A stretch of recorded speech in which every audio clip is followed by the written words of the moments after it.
All right, folks, welcome to Inside the Numbers with the People's Pundit. I'm your host, Rich Barris, the People's Pundit. It's Free Will and Friday, so don't forget, I will try to answer as many questions as possible. And I think a lot of them are probably going to be covered in the content that we're going to talk about today. Speaking of content, this happens when we get closer to elections. The API for the database is plural, starts to get really run down. So hopefully I can show you something that I've been trying to show you.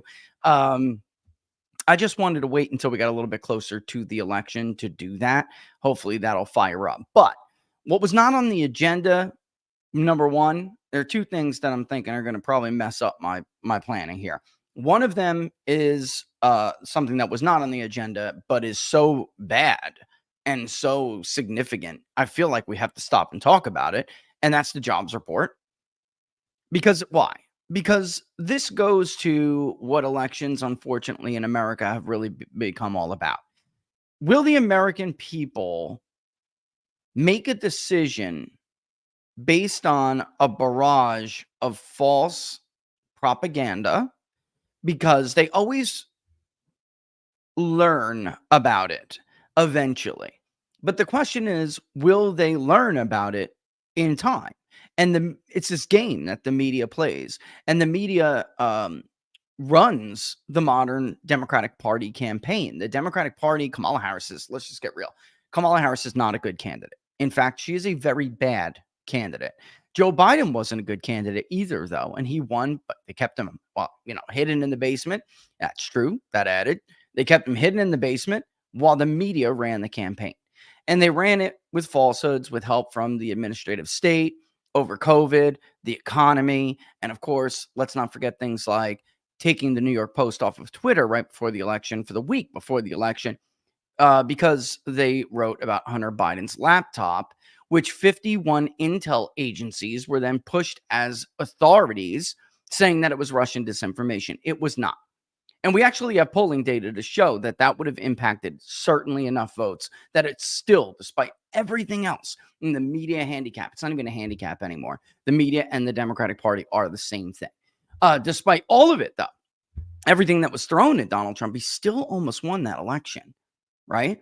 Being told Biden was ahead by 17 points in the state of Wisconsin, which, by the way, helps to explain why we're seeing all these ties and last minute moves to Harris in polls. All right. In certain polls, the Marist poll, for instance, dropped it always confuses me why the right doesn't expect the usual suspects that we talk about, we call them on Inside the Numbers, every year to do the same thing. Let me just explain what it is like to be a professional pollster in this profession, in this environment. You can get fired for being too Trumpy. So if you think your poll in Pennsylvania, for instance, is going to come out to a Trump +2, you may just hurt it to a tie. All right. If you think that you're working for CNN, let's use CNN as an example. ORC was fired after being too Trumpy in 2016, and their excuse, of course, was we're going to make a change. Long-time pollster. They seized on a cycle when the polls were wrong, not as wrong as they'd be in 20, by the way. They seized on that cycle to use an excuse to get rid of ORC in a way that really wouldn't raise any red flags because everybody was wrong. Oh my God, let's make a change. Now's the time to do it. Except ORC, it was wrong, but not as wrong as others. And they actually showed a more competitive race than many, many other polls, including Marist, by the way. Marist eventually herded to a Clinton +2 in the national popular vote, but their state polls were abysmal, which, again, all of these topics are going to overlap today because they do. That's, first of all, how my thought process always works. But, can Trump win the popular vote but lose the Electoral College is something that if you're as old as me, you will remember. They pulled this in 2016. Why? Because polls like CNN and others were getting really close in the national popular vote as we got in the final couple of days. Not even weeks. It literally happened in the last 5 days. And everybody was, where's Hillary Clinton's national lead going? But she held strong in the states. I mean, Marist is ridiculous. Go look at it. Did they get any better in 18? No. Richard Cordray was favored to win the governor's race in Ohio, for instance. He lost. Mike DeWine won. They herded to a tie at the end, that particular pollster, but most everybody had Cordray up, so they did it. Senate race was ridiculous. Sherrod Brown by like some twice the margin he won by. It was ridiculous. The CNN gets shit canned for being too Trumpy. They showed Trump was capable of winning Nevada and a few other states. In Nevada, they actually had him up, but they had him down in other states, but it was close. So against the New York Times, Trump +1 in North Carolina, or, maybe only a Clinton +2 here and there. At the end of the day, the national polls were just picking up because it's easier to poll nationally than it is to poll a state. The national polls were picking up on something, and that was that Trump's strength in the states was going to be more robust than state polls predicted, or state polls reflected that what they were showing. So it wasn't that Trump ever had a chance of winning the popular vote but losing the Electoral College. All right. It's that the state polls were wrong. There was something fundamentally wrong with them. Did they get any better? No. And especially not in presidential cycles. If you're now looking at what happens to ORC and fast forward, there's a bunch of other shakeups. Look what happened at ABC News this year. ABC News, Gary Langer Research. He doesn't get fired for a Biden +17 in Wisconsin, but he comes out with a Trump +6 followed by a Trump +10 in the national vote, and the lefties in media lose their mind. George Stephanopoulos was furious. As in fact, from what I've been told, and I know it's true, I know it is, he's the reason they now sidelined Gary Langer at Langer Research and brought in the Ipsos poll. They can claim all they want. That's not true. He oversees collection. That is not how the ABC News poll has been conducted for eons. That is not how Gary Langer produced his poll results. They sidelined him, brought in the Ipsos panel. It's not even his data collection, which is, by the way, one of the most left-wing, worst panels that you could get. It's just a fact. I'm not professionally digging on anybody here. It's a fact. They are not a good panel. They are not, and whoever does it for Reuters is not, which is Ipsos, is not a good pollster. They routinely have error rates that favor one party over the other. Your error rate should be in both directions. All right, you have Nate Silver out there yelling at pollsters for these ties. Look, he shouldn't have name dropped the one that he name dropped, because I actually know that one, and that one actually is one of the few truly honest people just trying to do a good job. The race may be, in his mind, that close, but Nate is right about something, and I hate to say it. They're not putting their thumb on the scale. That's not, they are, but that's not the accurate thing here. They're being cowards. They know damn well every state is not tied. You could get fired if you put out a poll that shows Trump. And by the way, listen, Patrick, kudos to you, bro. You have balls. What everybody else is doing is disgraceful. And I like David, but over at Suffolk, if Trump is carrying Northampton and it's a tie in Erie, there's no way it can be tied across the state. Sorry, it's the only two battleground counties remaining in the state. Unless you consider Berks or Bucks, battlegrounds. But Trump won them by a hair's margin. In 2016, he carried the state. Biden won them also by a hair's margin. He won the state. They are bellwether counties. Caroline Carluccio was running on the Republican side for the state Supreme Court. She won Erie but lost Northampton, and we all know why. Election experts on both sides had been warning Northampton about those machines and about the system that they have there, that exactly this thing could happen. And while the first dump of early vote was counted, they were almost identical. The election day breaks that were initially reported before their glitch happened were identical, and almost right at the point, it's just that Erie was counting a little bit quicker. Right as we get up to the point where Erie is, which was about 78% of the total vote reported, Northampton glitches, and somehow the Democratic candidate has a double-digit win countywide. Do you know when the last time that happened? I challenge you to go look up the last time Erie County and Northampton have not voted within mere points of each other at best. When I tell you that they're usually identical and marginal, I am not overstating it. So in any event, the idea that Trump could be leading in the two bellwether counties but lose the state is a little bit, or even it be a tie. Could it be so close that pollsters are like 2 points here, 2 points there? I guess. Is it likely that Donald Trump's going to win the state of Pennsylvania? He's ahead in the averages now, but because of a bunch of late polls that are blue-leaning pollsters, they are Democratic pollsters, and they have a history, especially in the Rust Belt, of grossly overstating Democrat support. They came out a total outlier. CNN, by the way, replaces ORC with one of them. Nobody believes Harris is up 6 points anywhere. Nobody believes that. They're taking what they did, in case you didn't notice, I'm going to tell you. They took turns being the outlier in each of the states. I'm CNN, I'll drop a 6. I'll drop a Harris plus 6 in Wisconsin. And they have perverted the average by doing that. And then everywhere else, tie. Come on, guys. It's so obvious.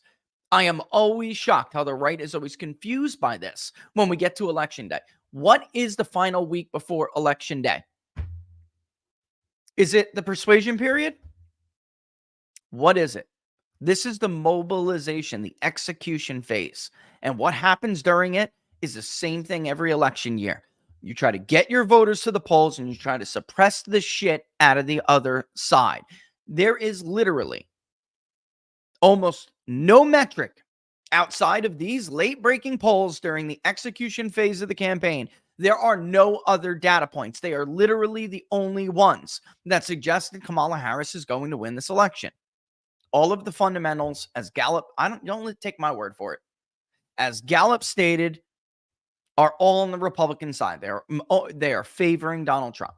Some of them by the biggest margins they have ever seen.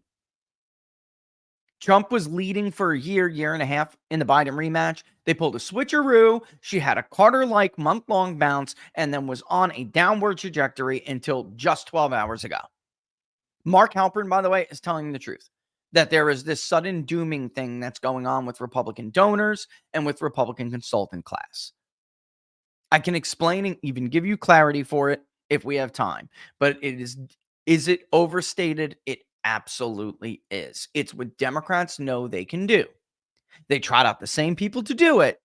It's what Democrats know they can do every year. And because, frankly, while Republicans are doing a great job getting an early vote out in a way they have never done before, the fact of the matter is many of these people who are doing it, many of these people around the Trump campaign are not veterans. And certainly the donors they are asking money from. They are not veterans. They are new to this. They're doing a great job, but they don't know the tactics. They are not seasoned. They bit wholeheartedly on boner from Target farts, mantra and narrative about the female vote. That's what really is going on here. And then, by the way, Tony tried telling them this poll thing's going to happen, and they just act surprised. Of course, Republicans want more men to go vote. Take Pennsylvania, for instance. Jack Posobiec on War Room earlier today just schooled the shit out of everybody. Maybe you don't know Pennsylvania, but this is actually pretty much in line with prior early vote cycles. Is it a little bit worse? Yeah. And why is it? We've talked about it a million times. Because women are more likely and more open to the idea of voting early, and Republicans are getting more of their own women to vote. But that's also coupled with non-white men who usually vote Democrat not voting. It's unbelievable how easily the right gets tricked into dooming. And some people were honestly just trying to motivate the right, like some voices, they were trying to motivate more men to vote. And it was like, they just go too far. And they enter and play into the left's hands and enter in the dooming phase. instead of just acting rational and pushing people to vote. Now, I know one of them is a smart guy, and he's going to say to me, Rich, if you don't scare the shit out of people, they won't go. And that's a well point taken. But there are certain people who have roles and they're supposed to stay in their lane who didn't. And when others start to see them doom, especially when those people get money from the Republican donor class, it spreads like wildfire. And no matter how much I come on and I say, this is why the vote is more female this time, it gets drowned out. No matter how many memos Tony Fabrizio will send out saying, what are you dooming for? Look at where you are compared to prior years. It gets drowned out. And that's just the reality. So right now we are, of course, in the execution phase. Oh, and the media is the Democratic Party. All right. And the fact of the matter is they run Democratic campaigns. So they have that mouthpiece to regurgitate the stuff that they want, on a certainly on a high level, a lot of volume. It gets out to a lot of people. They can make it spread and spread quick. All right. So there you have it. And a lot of people are just inexperienced on the right. You have people like the MAGA movement who are coming in and they're influencers or whatever. They're trying to be election analysts and they're not very seasoned. So, they think they see, and look, of course you want more men to vote, but I was, well, I don't know if I should say this because I don't want to reveal confident conversation, a conversation that he may think it's in confidence. I don't like to do that. But I mean, I'm talking to one guy today, and he basically says, I think, at this point, Trump had a chance to bury her, but he didn't. There was that window to bury her, and the dooming set in, and that stopped his chance to bury. Now, he may just go on to bury her anyway.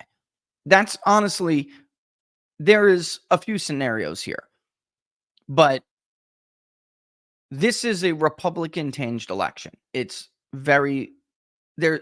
Point to something that's not from Boner at Target Fart that tells you that you want to give me that shows your argument that Harris is the favorite in this election. You can throw the Economist forecast out the window. They, first of all, were like the worst forecast, even worse than 538. I'm serious. 538 is more accurate than the Economist forecast. Do we have to bring up the pictures again? We've done it a million times. But now they just endorsed. And you cannot do this. You cannot expect people to take you seriously, take you as credible, take your operation as credible if you are actively endorsing and supporting a candidate. Maybe I'm old school, but you cannot do that. You are now saying, I am willing to contribute whatever I can to make this candidate win. Okay, does that include skewing your forecast? Because 24 hours before all of those polls came out, that forecast moved to Harris. An edge, but a Harris. It had been for Trump. So what happened over at The Economist? The editorial decided to put their thumb on the scale of the election forecast? Give me a break. And again, I'm just going to say this again about the polls before I move on here, because I do want to show you examples of what I mean when I say that the media runs the Democrats' campaign. It is highly, highly unlikely that one candidate is the favorite in Pennsylvania and is going to win Pennsylvania, but also lose Wisconsin and Michigan. Again, I'm like repeating myself over and over again, but I go to social media and it's obvious I have to do this over and over. Could it happen? Sure. But what's more likely to happen? The states to continue with their voting trends, regardless of what polls have said, because I could name you a slew of elections in which the polls said that those states were going to vote different, and they did not at the presidential level. 2020, obvious. Trump had a chance in Pennsylvania in 2020, right? They all voted for Joe Biden. Actually, I mean, the polls weren't, let me put it this way. Some of the polls showed that there was a chance for Donald Trump in 2020. At the end of the day, it was close, but Michigan being the most Biden, only 2.5 points, the most Biden, and the rest, Wisconsin, by a tiny margin, and Pennsylvania followed suit. 16, Even Quinnipiac had showed some strength for Trump in Pennsylvania at one point. It was a closer average. She was leading in all of them, and he won all three. Oops. Hell, folks, we could go back. I mean, I'm not going to use 2012 because that poll was fake. For those who remember the last, it was like a Romney +4 poll or something in Pennsylvania. It was absolutely a fake. The consultant who was behind that and convinced the Romney campaign to go to Pennsylvania got burned. His career was destroyed. All this stuff you guys don't hear or know about. 08 was a blowout election. We're going to move on from that.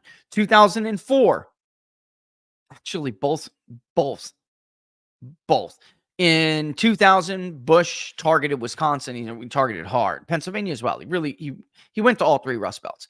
He came so close to winning the state of Wisconsin, but he fell 3,000 roughly. I think it was 3,500 votes shy. They all voted together. When he was running for re-election, he absolutely thought, I got Pennsylvania. It's a tri-state area. After 9/11, I can do it. And man, he came close, but he lost them, all of them, despite being very close in Pennsylvania. You've got to go back to 1988 with Michael Dukakis, which we've talked about a ton of times. We could go back and look at all of those polls, and you will see Bush +5s, Bush +6 in Wisconsin and Pennsylvania, but he lost them, because those three states voted together. Michigan looked totally out of reach in 2016 for Donald Trump if you look at those polls. Forget about it. It was really close. But you lose one, you lose all three. These models are like not taking into account. It is possible that Michigan could stay to Harris and Pennsylvania and Wisconsin go to Trump or whatever, but it's not likely. And these models don't account for that. They're taking demographics and voting trends, and that's it. Individual. They're not running simulations that add to it. Well, there's a variable that these three states always vote together.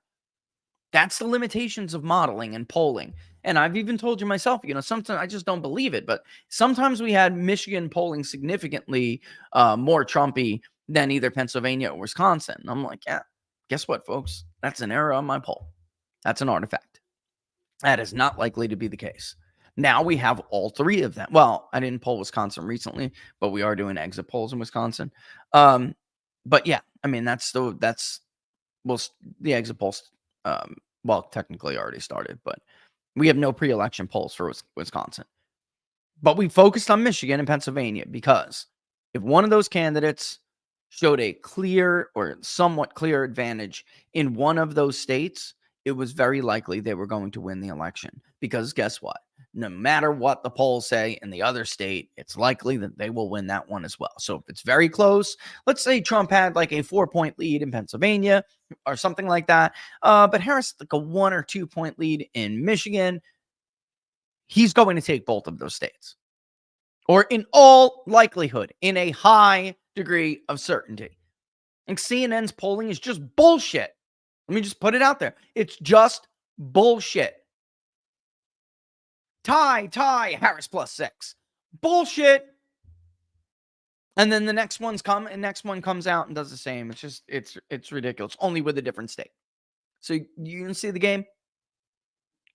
Also, I am always very skeptical of tracking an election to the end like this in this era because we've flooded the zone, man. The polls have flooded the zone, and certain people are just get to a point where they're just done taking polls, which will inevitably hurt one party's candidate over the other. By the way, once upon a time, Nate the Slimer himself wrote an article saying, actually, polls 2 weeks before the election are more accurate than polls right before the election. And guess what? I may not totally agree with his reason why they are, but he was right. And what's that reason? He argued it's because pollsters start to herd and they put their finger on the scale. They put their thumb on the scale. That's probably true with some pollsters, but that's not the whole story. The whole story is, I just get done talking to a pollster in Pennsylvania. He's a well-known state pollster. I just got done talking to Mark Harris. Mark Mitchell. I just got done talking to another pollster. I don't know if he really wants me to tell him, everyone, but in any event, they're all saying the same thing. Are you seeing a lack of participation with X group, Y group? Yeah. And that will absolutely hurt one candidate over the other. All right. So moving on from all of that. All right, let me just give two examples real quick of the media. When I say that the media runs the Democratic campaign, this is what I mean. And by the way, just keep in mind the impact from this. Like, this is another thing, like the right dooming about. Think of all of the advantages that are built into the system for the Democratic Party. The state will lie about jobs. The administrative state will lie about intelligence.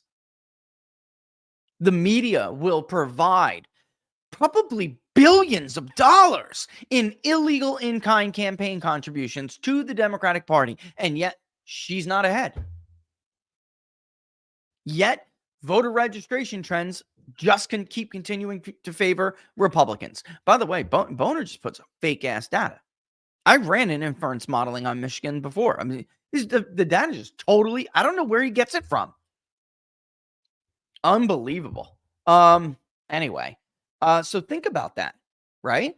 And those registration trends will have an impact. You just can't ignore it forever. Can you ignore it for a little bit? Sure. But ask the Florida Democratic Party how long you can ignore registration trends before you have to start dealing with reality.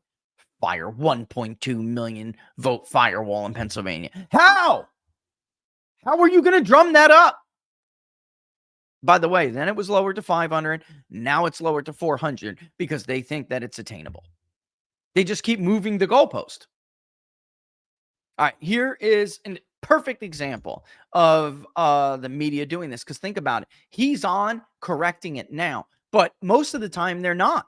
And they're just either, the guests that are just regurgitating shit. Check it out. All right. Why is Donald Trump telling women he will do things whether they like it or not? John, that is grossly inaccurate what you just played. Play the full clip, play it in its context. He was talking about the tragedy at our southern border that led to the death of Jocelyn Nungare. Jocelyn's mother has come out and endorsed Donald Trump because she fully believes that if Donald Trump was president, her daughter would be alive.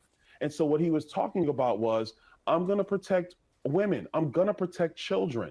And then he was just telling a joke. Really, he was telling a joke about how some of the staff said, no, don't say you would protect women, because they would take it out of context. Obviously, what CNN is doing right now, taking it out of context. No. You're actually, you have the exact right context. You have the exact right context here, Congressman. Aliens, especially violent, illegal alien criminals who have raped and have murdered women in the United States. Oh, stop the guy from telling the truth. You Hurry, just hurry. explained the exact right context was Donald Trump's story was telling people how people close to him, okay, his advisors were telling him not to use that type of language, to say, I'm going to be your protector. And John, that is the context. That is not what they said. No. That was what he was doing. And then he said, I'm going to protect them, the women, whether they like it or not. And I'm not the only one asking you about this language. Donald Trump, his advisors clearly knew it was an issue. And Nikki Haley has been talking about the language that Donald Trump...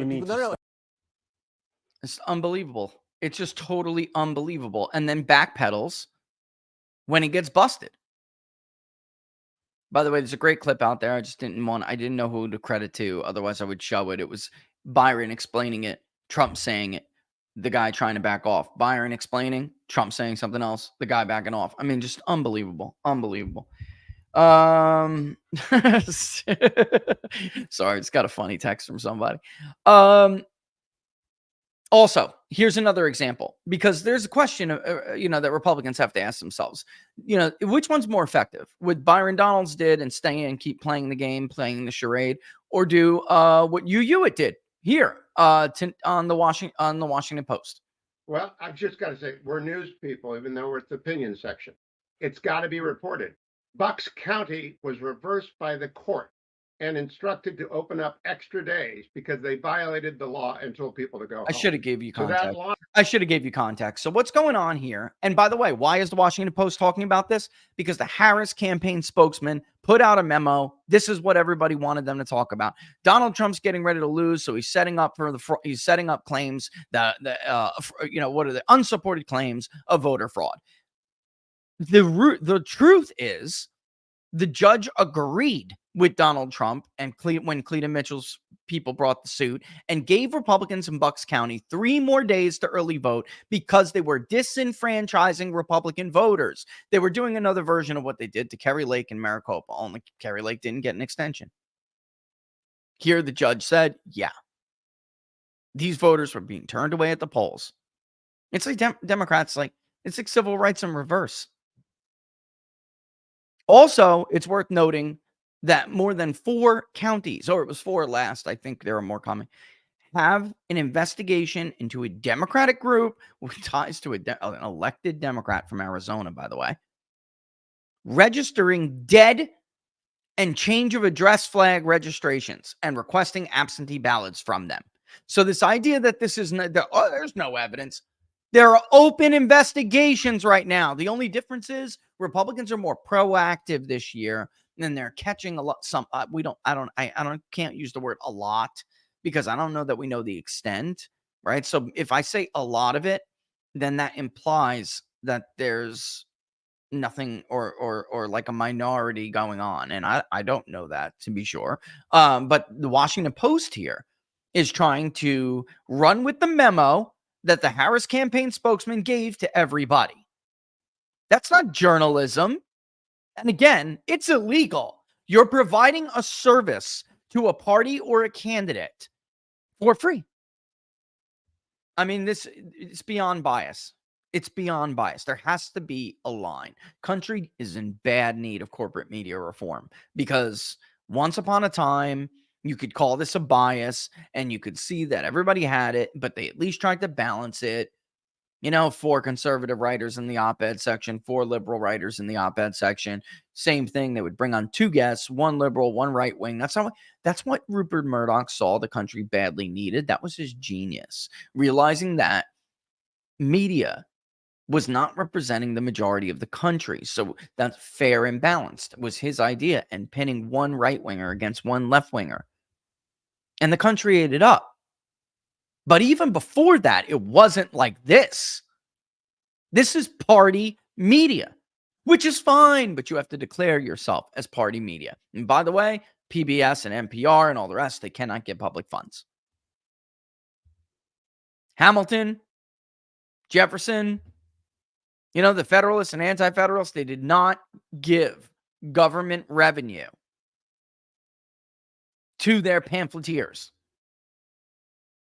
This is not what freedom of speech even meant. And by the way, join the book club, join Locals, and then you would have read Bernard Bailyn, The Ideological Origins of the American Revolution, and you would have been there for that discussion. All right, but here we go. Let's finish clip. Lawsuit was brought by the Republican National Committee, and it was successful. The Supreme Court ruled that Glenn Youngkin was successful. We are news people, even though we have opinions, and we have to report the whole story if we bring up part of the story.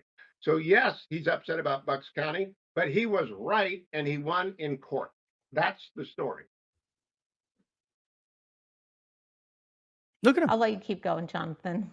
You see what his stupid little doodle? I don't appreciate being lectured about reporting. Now let me fake being offended. This is the problem with and Molly Hemingway is right about this. You ever notice these beta bitches that we call that are supposed to be men? Anytime they get confronted, right, with being a liar, being dishonest, or smearing somebody or whatever it is, they fake being offended and then they start acting like this. Mark Cuban, another thing. Bro, just apologize. You're not a victim, bro. You're not a victim. And by the way, I read your letters to Donald Trump. You are what we call in normal America a dick rider. You are a major dick rider. And the guy did not give you time, so you now oppose him.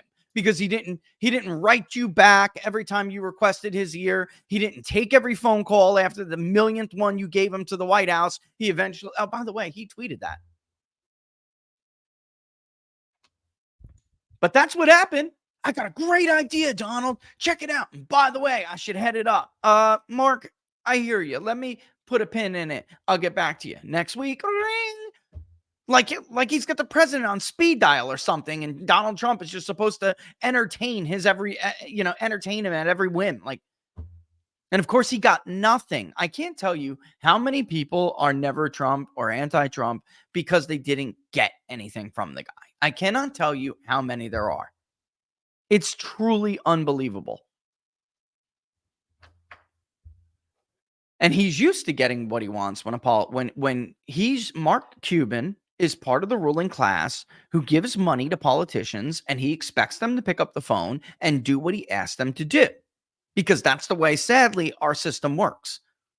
But instead, he got Donald Trump, who doesn't do that. Love him or hate him, you cannot dispute it. And he will tell you to pound salt. I'm telling you, and they feel like I didn't get my slice. I didn't get my comeuppance. I didn't get my due. And that's what most of this is about. I didn't get my notoriety. All right, so let's finish this. Look what it does. But Hugh, many times you come here saying lots of things that like what? I won't come back, Jonathan. I'm done. What?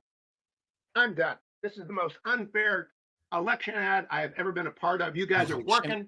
That's fine. I'm done. I think what he meant to say was it's an election ad for Kamala Harris. You guys are working for the Harris campaign, obviously, but he was pissed. It's unprofessional. Hewitt is an old school guy. Yes, we all have our point of views. These are people who argued for years that Donald Trump is so bad because he has no respect for the basic truths of the world and in their world. And some people, like Hewitt, for a while, did, they did see the validity in that argument. Yeah, and others like Rush, God rest his soul, would say, you guys just don't understand that the voters, they take them seriously, but not literally. And people like Hewitt would be like, oh, that's not good enough for me. You got to take the truth serious. They're hypocrites. Total hypocrites. And look at them. Look at how they continue briefly, and then we'll go to something else. But it's important to see this. Ruth, you wrote a column this week ending with this line, and actually, I think this is perfect. We're going to put it on the screen. You wrote, you want to know the stakes of this election? Not only democracy, but decency. Oh, God, we're back to the decency. We're back to the decency argument. Where's our decency counter from 2020? They're just throwing whatever they can against the wall. Whatever they can, they're throwing against the wall in these final days and trying to make it stick, and they're trying to demotivate Republicans. That is what they're doing. Decency. Is it decent to lie to the country about the president being senile? Is it decent to allow a border to be so porous anyone can come across, and hardworking, law-abiding Americans are having their children permanently taken from them out of their lives? It's another thing Byron Donalds had to, if I would have played the whole segment, you would have seen. Yeah, she's so offended, she's endorsing Donald Trump. Because that's not what he said, and she's sitting right there and can hear exactly what he said. Unbelievable. But again, I don't know why so many people are like, especially, even like smart, wealthy, affluent people fall for this every time. That's why there's this old adage, never underestimate Republicans' ability to snatch defeat from the jaws of victory. And the media will do it over and over again until they learn not to fall for it. All right. Want to talk about this idea first. I mean, really, we should talk about the jobs report, but I'm like chomping at the bit to talk about this idea that we heard in 2016, again, in the closing 5 days of the election, that maybe Trump will win the popular vote. It's closing so quickly. She's starting to lose her lead. It's only a point here, only 2 points there in some polls. I think Tip was like Clinton +2. We were dead even. It was actually, I think, Trump 0.2 or something. But it was very close. Marist herded. They had like a Clinton +9, and then they herded quickly, like 9 days after, to a Clinton +2. ABC News started their tracking poll, which, by the way, was Gary Langer and doing it his way. And that started at Clinton +12 or 14. It was ridiculous. Trump was in the 30s. Clinton was at 51 or 52 right off the bat. And then that closed all the way to 2 points before Election Day.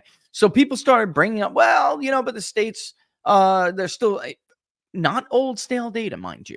Remember, this was new data a week before the election, and it would show Trump surging at the end. I mean, the states would not show it, but the national would. And we started hearing people say the same thing. Maybe Trump's going to win the popular vote, but he's going to lose the Electoral College because their lead is too big there.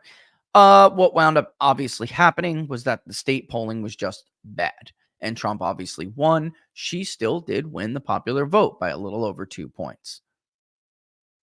In 2020, fast forward 4 years, Joe Biden expands that lead by more than 2 points on the popular vote. He wins by nearly 4.5 points. And he barely wins the Electoral College, even though he flipped Georgia and Arizona. Understand what I'm telling you. He expanded his lead on the Electoral College and on the popular vote, but barely won the Electoral College, even though he flipped Arizona and Georgia. Marinate on that for a second. Let that sink in. Why? What could do that? What are the dynamics between the popular vote and the Electoral College? Nate himself is entertaining this ridiculous notion, even though his entire model has a section on the page talking about the Electoral College bias favoring Republicans. It's so ridiculous. Why am I having to do this? Only have 2 hours and I got to spend a good deal of it talking about bullshit. It's annoying. Frankly, it's annoying. Non-college voters are overrepresented in the Electoral College. That overrepresentation can be dramatic in some of the battleground states, like Georgia, for instance, like Michigan, for instance, like Pennsylvania, for instance. Trump would need to do better with college-educated voters, and I'm not even going to say whites. I'm saying period. He has to do better with college-educated voters and way worse with non-college voters to win the popular vote but lose the Electoral College. But Rich, he could do it in California. He could do it in New York. No, he can't. That math doesn't make sense. Even if he wins Florida by 12 points, which, by the way, I gotta get this is done, and I gotta get this in North Carolina to you guys in case people. Let me give you because I'm giving you this to tell you like ballpark what our projections are for some of these states, and it's not enough. All right, I mean a state like Pennsylvania is huge, folks, huge. Not as big as like a 14 million registered voter universe in Florida, but it is still we're talking about 5 million votes, and the way they swing obviously is determinative. Same thing with Georgia. I don't think, well, Georgia actually, Georgia's a perfect example of when we don't have, right, 5 million votes in a state like Georgia, by the way, 7 million votes in a state like Pennsylvania. It won't be 7 million this year, but you're talking about a universe of 5 million that actually could, change marginally one way or the other. You're not talking about the popular vote margin without these states. Like, you're just not. New York is not going to move 20 points to make up for that lost ground. But Georgia's a really good example too of the early vote and what we know, because number one, so much of it is of the total electorate is going to be early. Arizona's another one. I mean, Arizona is probably going to be 85% in by the time early voting is done. Election day vote will only be about 14% of the total votes cast. Nevada is another one where it's a very good indication of how things are going, because so much of Nevada will be early vote. Some of these other states, that's not really the case. All right. We will still have majority election day votes in several of these battleground states.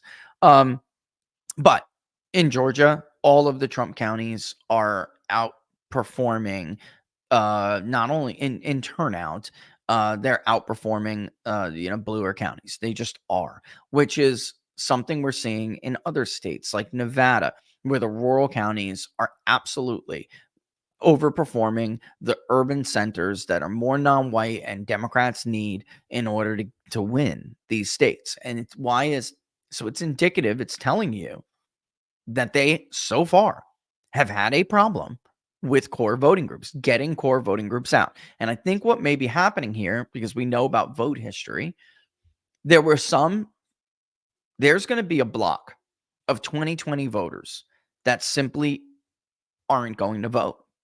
And these votes were heavily favorable to Joe Biden in 2020. And if they did vote, would be favorable to Kamala Harris.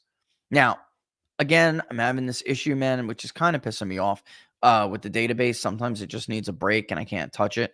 And it's a shame, too, because I got to get it to somebody. But I wanted to give you an idea of where this is with some of these, these low propensity votes, because the targeted populations that are more favorable to Republican are voting at higher rates. And those 2020 first-time voters for Democrats that they need to come out are not. So again, at this point, we have data, and I'm not saying polls be damned. I'm just saying if the polling is the only indicator showing one thing while everything else is showing another, with the problems we've seen in modern polling, we should err on the side of caution here. Pay attention to the real world statistics. Democrats are 20 points more enthusiastic. Are they? Doesn't look like it in North Carolina, where they're missing about 350,000 votes. What about in Pennsylvania? I think 100,000, actually less, Democrats voted on election day in Pennsylvania. That's it. So they're suddenly going to turn into election day voters because they're super enthusiastic. Are we joking? I'm not like, again, I've been saying for a long time, I'm not trying to sow complacency or doubt in the minds of either one of these camps and their supporters. I'm simply telling you the way things are. It is, in the polling, a close race. In the early data, it's not. It's just not. All right. Now, that's why, hence, the doom effort. This is the point where they try to depress. If I was the Democratic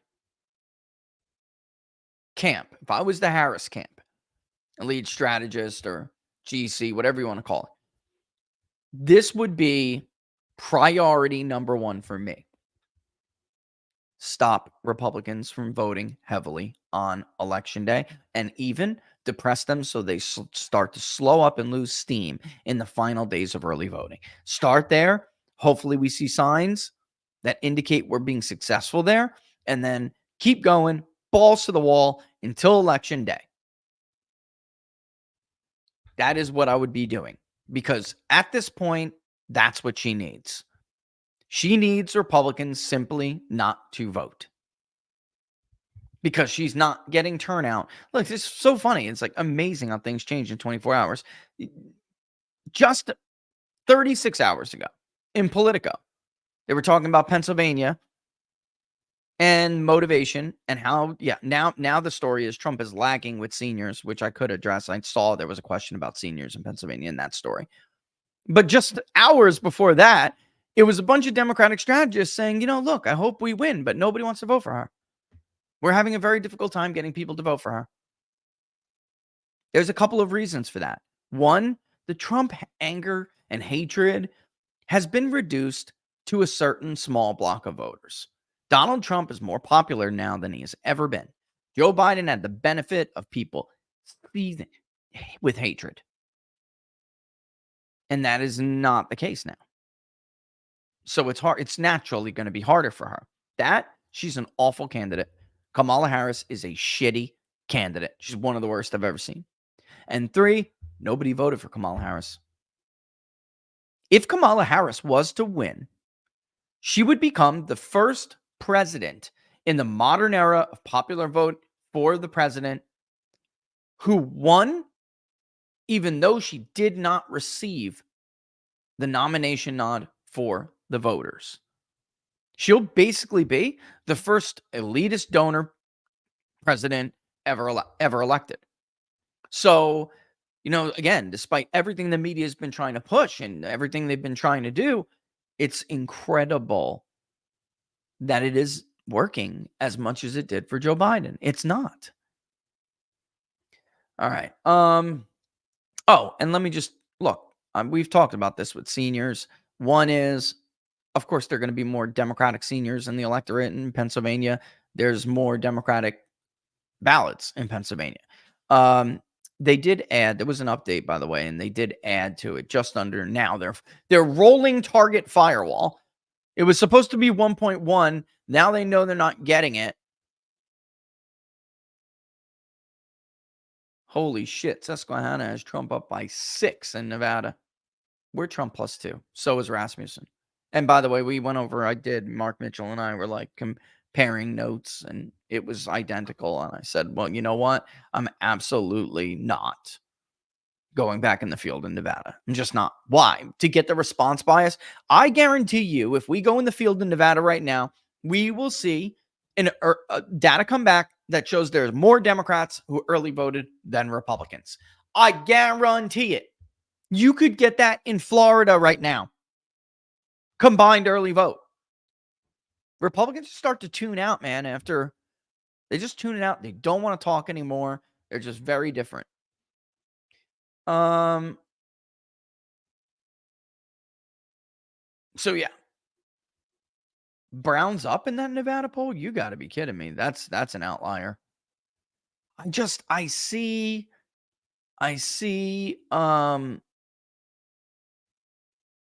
even Garrett Archer is like, bro, she's not winning Florida. What are you talking about? Well, we've taken the lead in the Rust Belt. Now we're going to start expanding, and we're going to go to Florida and send Hillary Clinton, and she's going to win Florida. Stop! Bullshit. Here's the truth. Every Democrat knows. Every Democratic strategist knows. The Sun Belt is gone for her. They think she made a monumental mistake. I tried to get him to come on the show. He won't come on the show. They are absolutely furious that she did not spend all of last week in the Rust Belt. They were like, what are you doing? The Sun Belt is gone. It's gone. Go back to Michigan. And she finally did go to Milwaukee, but give me a break. You see the thing, like, Krasenstein? Get out of here. Wyoming's a toss-up. That's a good guy. No, we are back to this phase now. Unfortunately, I'm old enough to remember when they honestly said that Utah was 5 points and McMuffin was going to cost Donald Trump the election, even if he ran the table, because there were so many Mormons who wouldn't vote for Donald Trump. They're back to this now. Folks, Missouri was 4 points in 2020. He cannot win the popular vote and lose the Electoral College. I mean, he can, but that's not what his coalition is. The last time that nearly happened was George Bush. And if Kerry would have gotten a few more points a few more votes in Iowa, George Bush would have won the popular vote, but lost the election. Why is that different now? Because back then, the white margin wasn't all that different.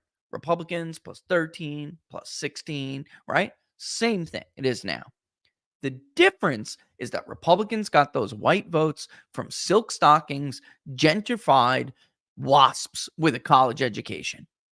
The working class white vote was a Democratic vote largely back then, which is why they could keep it so close in Ohio, which is why they could win Wisconsin, Pennsylvania, and Michigan, even though Michigan is 65% electorate without a college degree. Pennsylvania, 62% of an electorate without a college degree. It didn't matter how much they ran up the results in the Philly suburbs. They were losing all of Western Pennsylvania, and northeastern Pennsylvania. Didn't matter. Too many non-college votes for Democrats. The reverse is the case now. He would need to do better with college-educated whites and slide considerably, worse than a small little marginal slide against Joe Biden. He would have to slide considerably. And then, by the way, not get any of those non-white votes everyone is expecting him to get. It's ridiculous. How ridiculous? That would put states like Virginia in play, but put Michigan out of reach.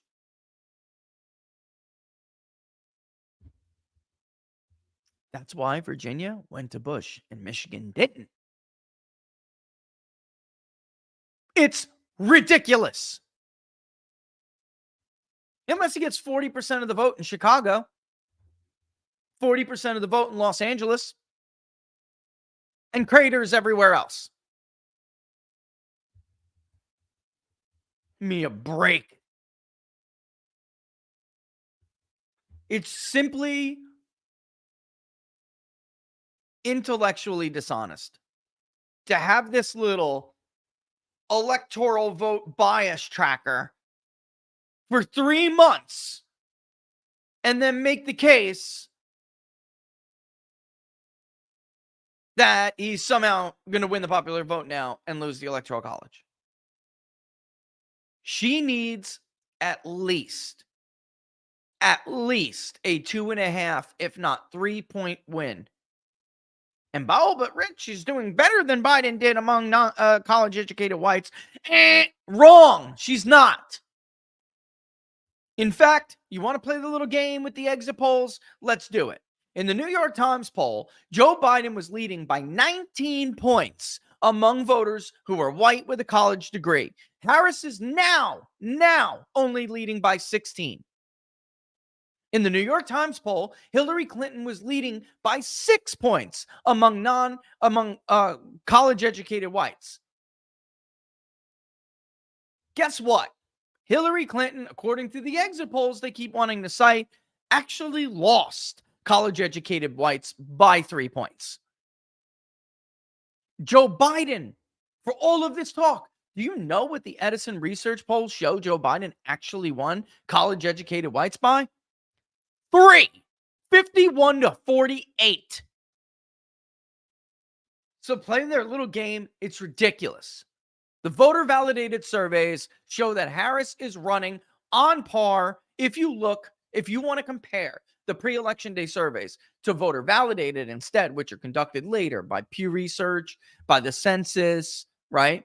By the Harvard co-op, which I'm not sure it's off compared to some of the other ones. So, I mean, if one of these things is not like the other, but the rest is kind of close, then I kind of tend to believe the other two. Maybe one's right, but the census and Pew have been doing it for a really long time. The Harvard co-op is relatively new compared to them, so I'll just stick with the census and the CES, as you may have seen it abbreviated. That's the co-op study, CES, which did exit polls, by the way, that show Trump. Not exit polls, they're estimates. It's like 75,000 interviews, but they're not very particularly good at early pre-election polling. They have Trump only up by like 4 in Texas. Guys, have you compared the turnout in the red counties versus the blue counties in Texas? No way he's up 4. Stop it. Just stop. And there's some really, and also it's like Florida's like 4 points. Yeah, okay. Your mother. It's ridiculous. So, yeah. So there it is. You mean on here? I mean, look, as long as, guys, I like debate. You know, as long as people are being honest and being honest and being civil, don't block people that are disagreeing with you. Don't, you know, or no, I'm not going to block them on the thing. You guys can do whatever you want to, but I encourage debate. I feel like we're not listening at all to each other anymore. The media is basically making mental cases out of a ton of people. I'm going to show something, and if people will laugh, they will laugh. I don't think it's funny. I actually think it's really, really sad. Oh, by the way, Alan Lickman put out his finals, and during his interview, do you know what he said? He cited the polls, not Keys. He cited the Marist polls. He also has Harris winning North Carolina. He cited the Marist polls. So there you go. Professor Lickman admitting full out the Keys don't have anything to do with it. Nate can't turn my keys. Whoa, bro. Whoa, bro. Nobody wants to touch your keys. Okay? You dirty old man. Fucking creeper. Your keys are subjective, not objective. You make it up as you go. It's not that you have some historian super knowledge. You make shit up as you go, as you see fit, how you want it to be. You spent the month before they got rid of Joe Biden telling everyone who would listen from CNBC to MSNBC that if they removed Joe Biden, they would take away their greatest keys advantage, which is the incumbency. You then rewrote history to make her an incumbent and give her the key anyway. Is this a good economy with your freaking 9,000 jobs or whatever was created this month? Alan, 12,000 jobs? By the way, look at how much, it doesn't matter anyway. Even if you say, well, Rich, that's just 1 month. Bullshit. 9 out of 12 were just revised down again. This has been a shitty economy the whole time. They just lie. You can't even trust financial data anymore from the government. This is the world we are living in. I could like feel Charles's pains, like sadness through Twitter with his tweet this morning, because I've talked to him about this.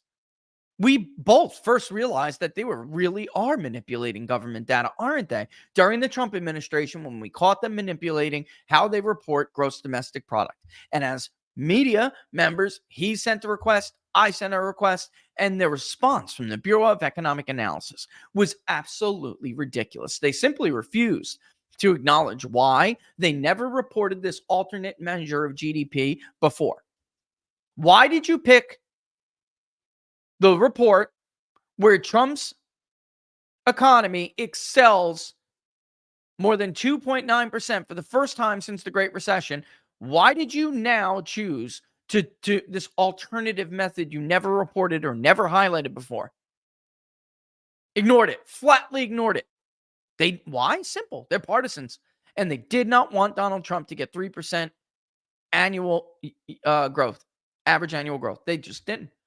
So instead, they did the alternative measure, which was never reported under Barack Obama, ever. They manipulated the jobs report before the 2012 election. That was revised down grossly, and somebody blew the whistle and went to the New York Post. One thing here, there, everywhere, that's it. This is systemic deception and propaganda. This is all the time. Do you know what the odds are, folks, that they would somehow overestimate job creation that many times in a 12-month rolling basis? Total bullshit. All right.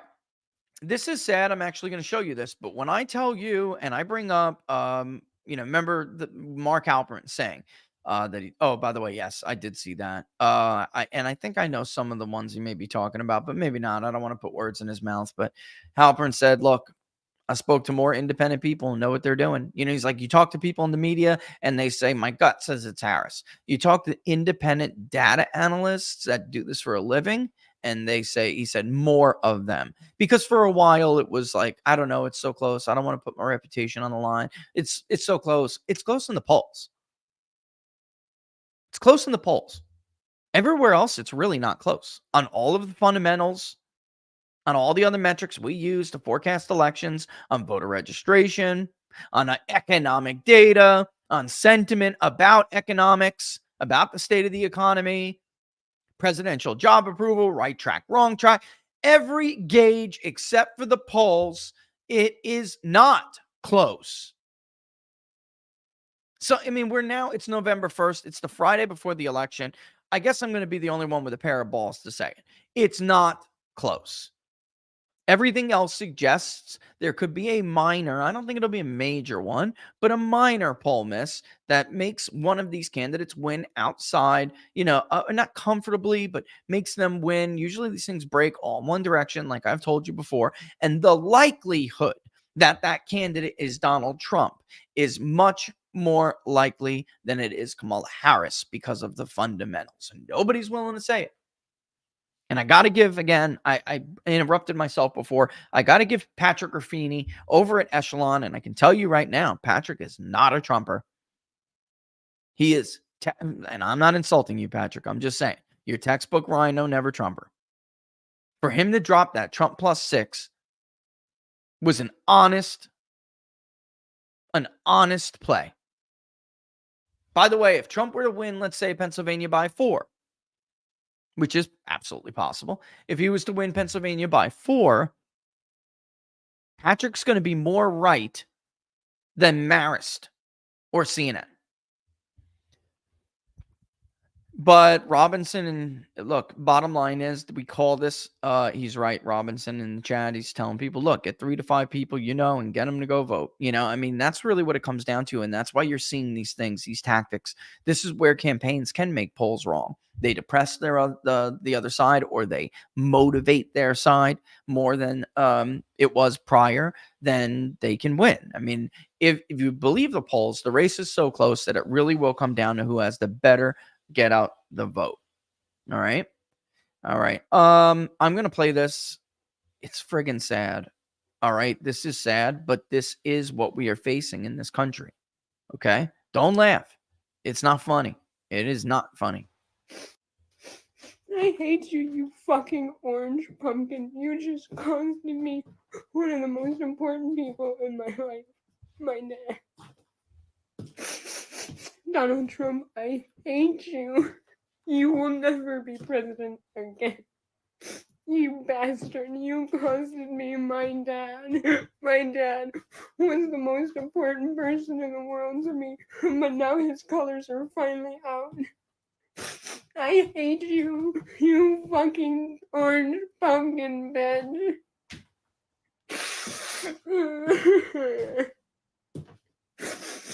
I hate you, you stupid, failed fucking businessman. You fucking sicken me. You and all of your fucking Trump supporters. Fuck you. Well, now, that's not normal. Does that sound like stable behavior? I don't feel sorry for her, but I don't think it's funny, because this corporate the mediocratic party, as we wrap it all up into, it's like it's of course the media, the party itself, and the administrative state. They're no better than like MS-13 or the Ku Klux Klan or anything. They prey on the vulnerable people who have no meaning in their life, who are unstable, who are imbalanced, and are like searching to be something greater. They prey on them. These people will join Antifa, folks, for the same reason that they'll join an El Salvadorian murderous, violent gang. And they become fanatics. This girl just broke a relationship with her father because he voted for Donald Trump. And did she say her grandmother too? I don't even know. She spit on her own iPhone.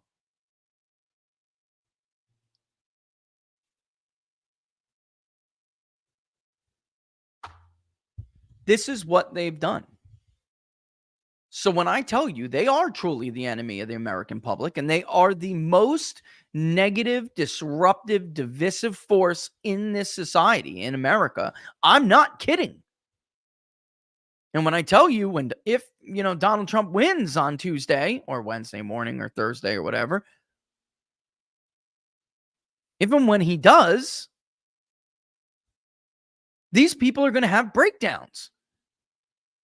And it's not going to get any better sending them to therapists, because the entire mental health profession is filled with lunatics like her.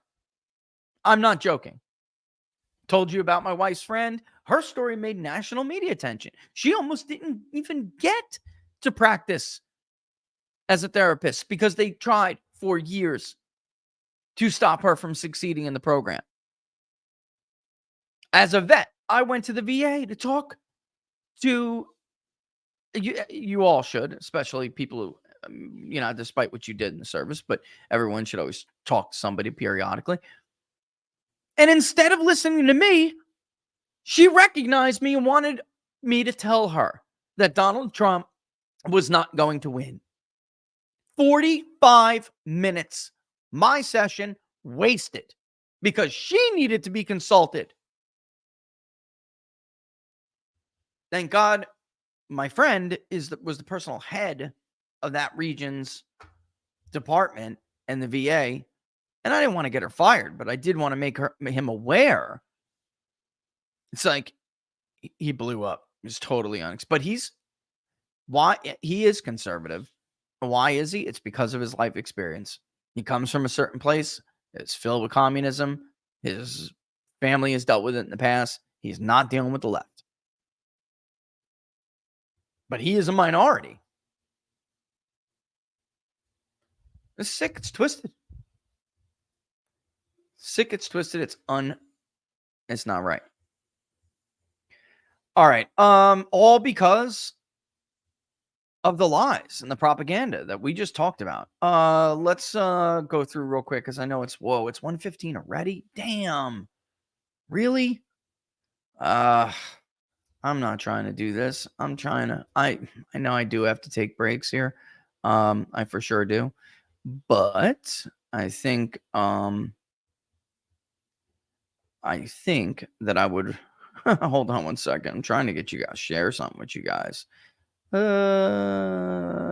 go. It will not load up. I'm trying to show you. It's gonna be like this until the wee hours of the morning. I'm telling you. Actually, it loaded up there. Let's see if I can go to my query manager. Nope, just not gonna do it. This is a pain in the butt. I'm trying to show you a number of people so far that have voted either by absentee ballot or in person in the state of Michigan, who are low prop voters that are really a significant target for Republicans. Okay. And it just won't do it. And man, this is pissing me off. Very frustrating. It just does this once in a while. I got to give it a little time. I come back in like an hour and it's working again. It's because so many people now are hitting the database. So it just disconnects. It gets a running error. As of not quite 2 days ago, this list is about 1.7 million. Well, it's a lot, right? It's a lot in the state of Michigan. It's a lot in the state of Pennsylvania. It's a lot, even for a smaller state like Wisconsin. And as of not quite 2 days ago, it was up to 330,000 of them. So the ground game for Republicans this time it's significantly better than it has been in recent years, for sure.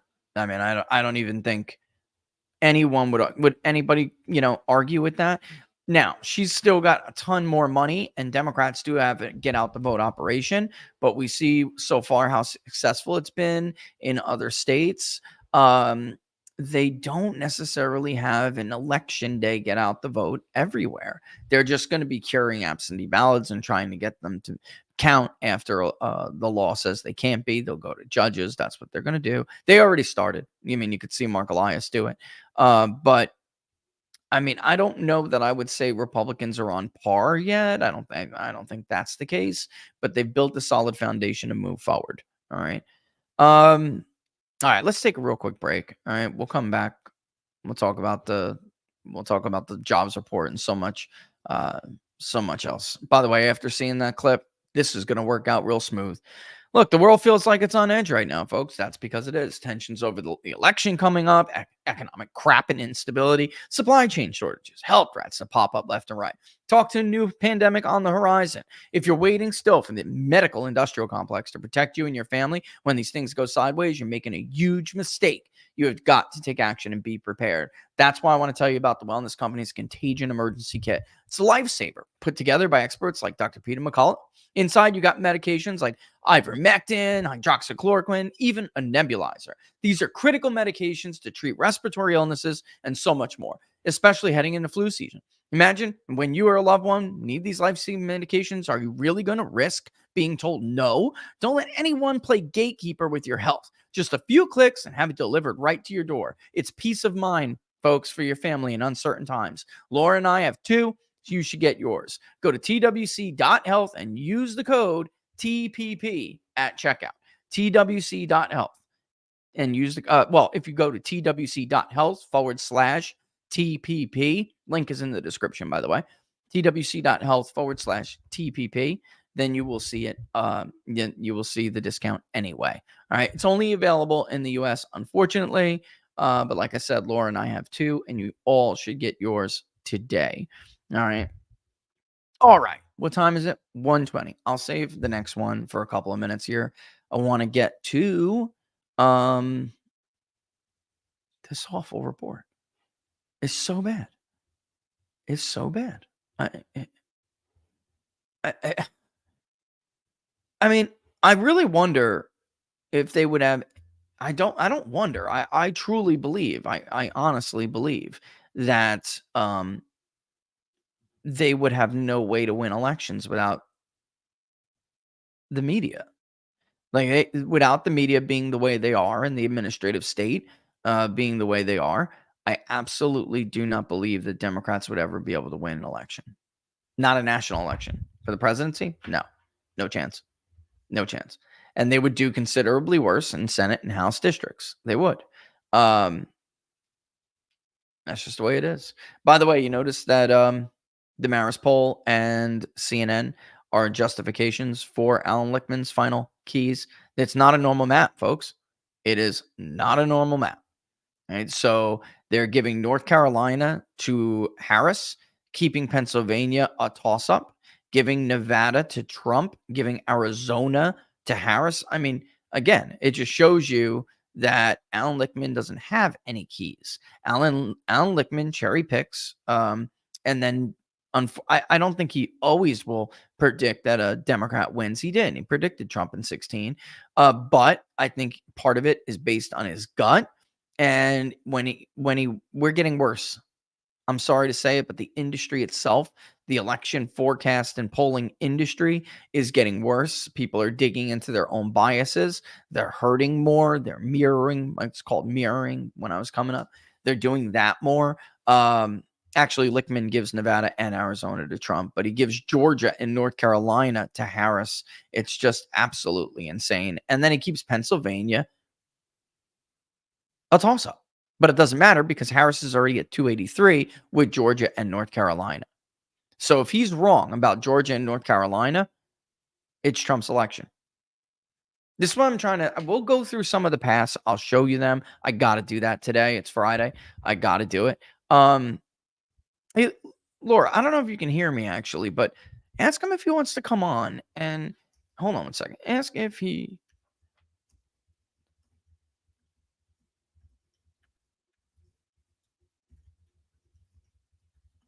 I mean, like, no.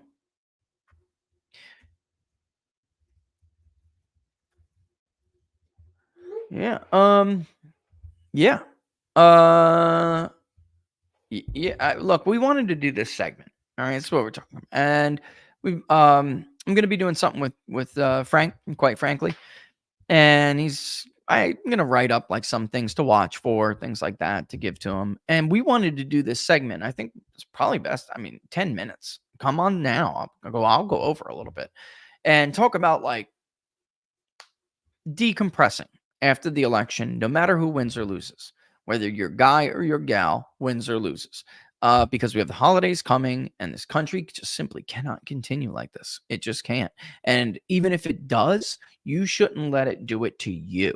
And you should, learn to enjoy your life, or at least try to enjoy your life, especially if, like, let's say you think, for instance, Trump's the worst thing. He's Hitler, blah, blah, blah, blah, blah. All the more reason to be calm, rational, and enjoy your life before he's sworn in and inaugurated, right? Vice versa. If you think Harris is, what she is, which is a far leftist, and you think she's going to be the icing on the cake, after 4 years of Biden, the country is going to be invaded and well, there's no point in no return after that. All the more reason to enjoy your time with your family, right? But I'll leave it there and see if we can get him for a couple of minutes because I would love to do that. But first, let's talk about this just god-awful jobs report. It's so bad. I was trying to get you a chart. I made a chart. I don't know where the hell it is. I don't think Trump's going to win Nevada by 6, but I would not be surprised since all of the polls actually have him winning, except for one. Most of the polls have him winning independents in Nevada. So if he does do that, he could win by as much as 4 or 5. Maybe, I mean, he could go to 6. He could. He could. Yeah. Technically, depends whether or not Democrats close that gap anymore. They closed it by about 2,000. The first report of the mail-in in Clark was abysmal. I couldn't believe it. The guy at the Vegas Journal was like, these numbers are so bad for Democrats, the People's Pundit thought it was a reporting error. I did think it was a reporting error. I swear, that's how fucking bad it was.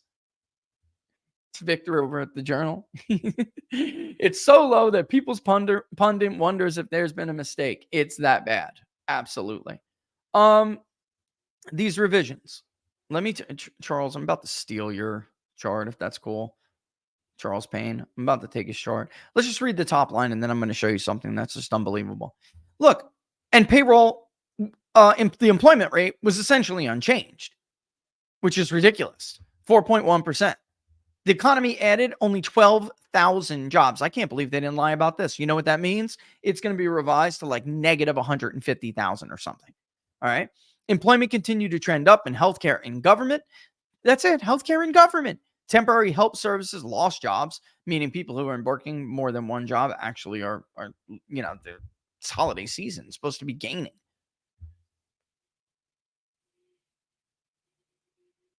Now, there has been a strike. So manufacturing declined, but they're saying it's due to strike activity. Excuse me. Manufacturing has declined the last 3 months in a row. So I don't know what you're talking about. Look at some of this crap. I mean, labor force participation hasn't inched up at all. The less cited, but arguably more important, employment population ratio is only 60 flat. That sucks, in case you were wondering. Where's these jobs being created? Healthcare, 52,000. Manufacturing, down 46,000. Temporary help, down nearly 50,000. It's supposed to be seasonal holiday work right now. Government, however, continued to trend up, 40,000. This sucks. This economy blows. This is so bad. August was revised down by 81,000, meaning there wasn't 160,000 jobs, 159,000. It was only 78,000 jobs. September before that revised, after that revised down by 31,000. And that was considered a strong month at 254. 223. With these revisions, it's 112,000 fewer jobs than were reported just, however, from the last 2 months. Look at this. Remember this chart from what? The other month. You remember it? I brought it up the other month. I believe I showed it to you 2 months, whatever it was. It's a disaster. This is absolutely disastrous. Huge revisions. Look at the prior month. Look at these revisions. Down, down, positive up 30. Down, down, down. 7,000. Down, down, up 74. Down, up 15. Down, up 23. Down, up 31. Down, up 25. Down, down, down. What the? Folks, over the last 6 months, jobs have been revised down 5 out of the last 6 months. What was going on through the last 6 months? I don't know, an election? You lie almost every month leading up to an election?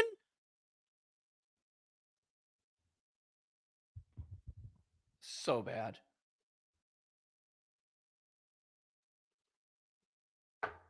This is a disgrace.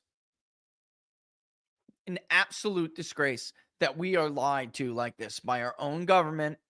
Usually we're used to being lied to with national security stuff, but to be lied to like this by your own government about economic data for absolutely political purposes. Come on, give me a break. Of course it is.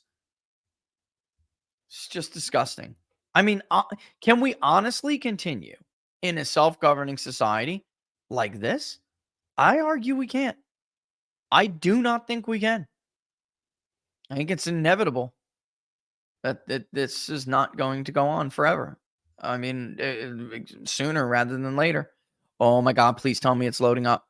Oh my God, it could load up and we can get off the straws. I got one more thing to do. Please don't glitch. Don't glitch. Don't glitch. Don't glitch. Don't glitch. Don't glitch. Don't glitch. Hold on one second. I'm just going to show you numbers. I'm not going to go through too much of the demographics of all this because frankly, I don't want everyone and their mother to know. But here we go. Here is Michigan. Okay. We get most states daily updates. All right. What this obviously we're doing here is removing again. This list was about 1.7 million. This is a target population we have for several states of low propensity voters that we know could absolutely talk about getting the polls wrong. This could change the dynamic of the race. I mean, remember, I don't know why they haven't done it, but the Suffolk University poll of unlikely voters, right? They favored Trump significantly. Now we're at a stage in the campaign where the polling is certainly not favorable to Harris when you're looking at who is unlikely to vote. Those aren't the same people anymore. Let me put it that way. What do I mean? There are people who are unlikely because they don't have vote history, right? And then there are people who are unlikely because they tell you they're not going to vote. In Michigan, this 1.7 million, if you look at the database query, what we're basically asking is to give us all of the voters who voted at most two out of the last 4 elections. That's why it says 0, 2, 2, 2. Then what we did, and taking that list, we also added the parameters of they voted. So now we know that they did in fact vote in 2024. It is 388,000. That's a lot. So there are people obviously on both sides that are doing what they can to get their low propensity voters out. Modeling these folks, I'm just going to tell you, they are super, super, super Trumpy. So Joe Biden's margin in 2020, folks, for instance, let's see if Laura says she can get him. Oh, that's okay. That's all right. It would tell him it was last minute. That's cool. But right. So basically, and I'm going to do what I can here to grab this old puppy right now. In fact, hold on. I want to grab it right now. I'm going to run it through the thing. It's going to screw me. Too much. I may have done too much. All right. Oh, no, I didn't. Okay. Bear with me here, folks. Give me 1 second to go ahead and pull this. And man, I like doing exit polls. I really do. They're fun. They're a lot of fun. They're stressful. Very stressful, but they're fun. Hold on 1 second. Shared with. What is today? The 1st, right? Sure is. All right. I'm just going to go ahead and cancel. I'm going to head and grab this. Let's go 11-1 and I'll model it for you. All right. I don't know if how much I want to show. So bear with me. All right. And the models, alumni. All right. Just all check out. Boom. Oh my God. It's going to do this to me. All right. Well, maybe we won't. Unfortunately, it doesn't look like we will. While we go to, yeah. All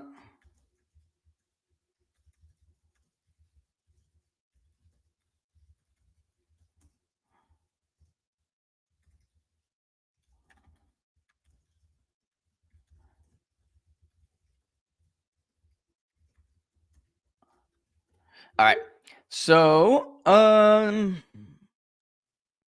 yeah, I don't know. Look, that's a good question. So, looking at the president's schedule, he's going to Virginia, which I don't know. He's going to Salem. I don't know if that's the best place to spend your time. I mean, look, if there's a big swing in Virginia, I guess. I mean, look, there's a model out there right now of Virginia, and it basically shows Harris by about 5, which is not good. That's modeled off of the early vote, turnout projections, and you have to do the indies as a break. But there again, Virginia is inferred, by the way. But I believe there's county by county modeling in there, which is good. But to go to like Macon and to go to like Kingston, Gastonia, North Carolina, I'm looking at different things. Like I don't know. He's done this twice now. Talking about Trump, the campaign, he's done it twice where it's like he buys the media hype and he'll like stop and go to Ohio or whatever. North Carolina could be closer. We put out ours, our margin actually, but we got the regional data I got to upload for you guys. It doesn't look like she could do it. And I know what they're worried about. They're worried about there is some low turnout in some areas that's concerning to them. I just personally don't think that she's going to be able to flip North Carolina. It's really, really tough. Yeah, I mean, it's just the triangle's not enough. It's like Democrats for a long time thought that they were going to be able to do it in North Carolina because Obama won it. And then also because the research triangle basically,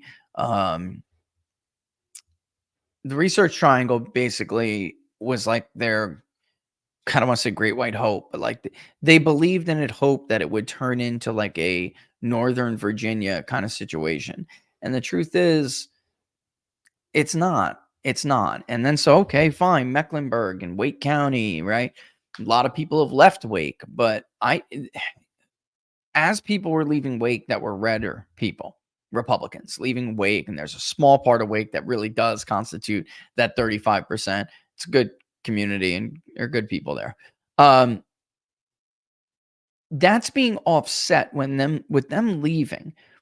Even if Republicans were to drop below 35% in Wake County, they can still win the race statewide because they're offsetting it with gains that everybody knows they're making in northern and northeastern and southeastern North Carolina because of the people who have been moving there. And again, we've talked about this a couple of times, but everyone knows the census understated them and underrepresented them. It's verifiable. which kind of stinks if you're a Republican because you want more seats, right? Look at how they changed the 1st congressional district and then argued it in court.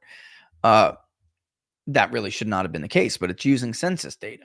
Anyway, so when you look at counties like Hyde County or, Craven and Carteret, and there are more people. The growth has been huge and they're very Republican. So I'm just listing a few, but by the way, Hyde County up until 2020, actually it still may be. I would have to go and look. But Hyde County, when Donald Trump won it with more than 60% of the vote, was registration majority Democrat. And yet he was winning it. That is because that's still, to some degree, polls are always they're not very good at getting that crossover vote from Democrats because of who is easier to reach. Yeah, that's basically it. You know what? It's a good point somebody else just made.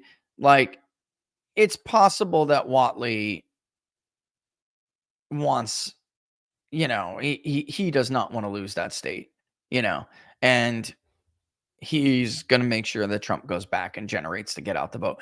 Because look, Republicans still do need, they're leading North Carolina, and Republicans and Democrats have traded leads in the early vote twice already, 3 times.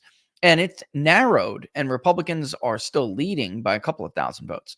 Other will probably surpass Democrats. I'm not kidding. Other will surpass Democrats. They do in registrations, and they surpass Republicans too, but Republicans are just voting at higher rates. Even if Democrats end up ahead in North Carolina, they obviously still can win. They just need that election day vote. So I was Michael Whatley, I would probably tell him to go back. It's your ass. I mean, that's your state. It's your ass. Believe me. And if something was to happen and she narrowly won it, which I don't think is going to happen, if that happened and she narrowly won it, it would be very bad for Michael. So I get it. I do. I totally get it. All right. I know people want to play. I could stand a break anyway. We do have one more thing we have to do, but I'm going to play this clip from Mark Halperin everyone's talking about and asking me about. All right, I'm just going to play it, and then I'm going to explain to you what I think he means, because I think people are taking a little bit out of context or a little bit much out of it. But more public and private polls, or more, I'd say, media polls and political polls came out today. Almost all of them within the margin of error. There's a few outliers, but there's no real change regarding those. Interesting in my world today, something I can't really explain to you, but I feel I'll pass it on because it's a tea leaf or two. More independent analysts who I talk to, people who are very experienced in politics, but aren't partisans or aren't employed by either side. More of them today. Hold on, let me just stop and say that's the better way to say this. All right, everybody's a partisan in this business. Okay. Now, they could be bipartisan or try to remain nonpartisan by not taking anyone's money. All right, by that measure, I'm nonpartisan. I don't take anybody's money. I think you guys support me, but I know what he's saying. Like, these are people that he trusts that just crunch the data, and they've been doing this a while. These are the pros he's talking about. All right, but I guess he can't say them. He's not allowed to say who they are. They looked at the data and said they thought Trump was going to win. They thought the odds were very high that Donald Trump would win. However, a lot of people, including some Republicans and some people in the media, said to me today that their spidey sense, their gut was that Harris was going to win. Now, what's given the media? First of all, the media is what, 98% liberal? It's ridiculous. Like, donations from media people. That's why media used to be best practice to screen them out. Most people aren't doing it anymore, but I know Susquehanna does. Some others do. We do Occupation from what we know about them, but it used to be best practice to screen them out because they were so unreliable and basically a waste of a response. I kid you not. So basically, what we would do is screen them out. They're just too liberal. So they're already, that's informing. If we're being honest with ourselves, that's informing their view. Is it not? I mean, they're media people. How honest are these people? Come on. They want someone to win. And, Democrats are saying, well, we're going to win. The Rust Belt's going to hold. They've been running around now for 24 hours saying the Rust Belt's going to hold. What folks, what exactly has changed to make them say that? Well, they got a couple of their left-leaning polls that always overstate Democrats in the Rust Belt come out and say that the Rust Belt's going to hold. I mean, that's it. Let's be honest. Let's be real. That's all there is.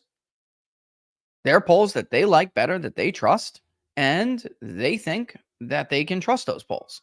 So that's where that's coming from. But so you should, and they're Republicans, believe me. There are media, so-called Republicans, that absolutely do think that Harris is going to win. I can't account really for either.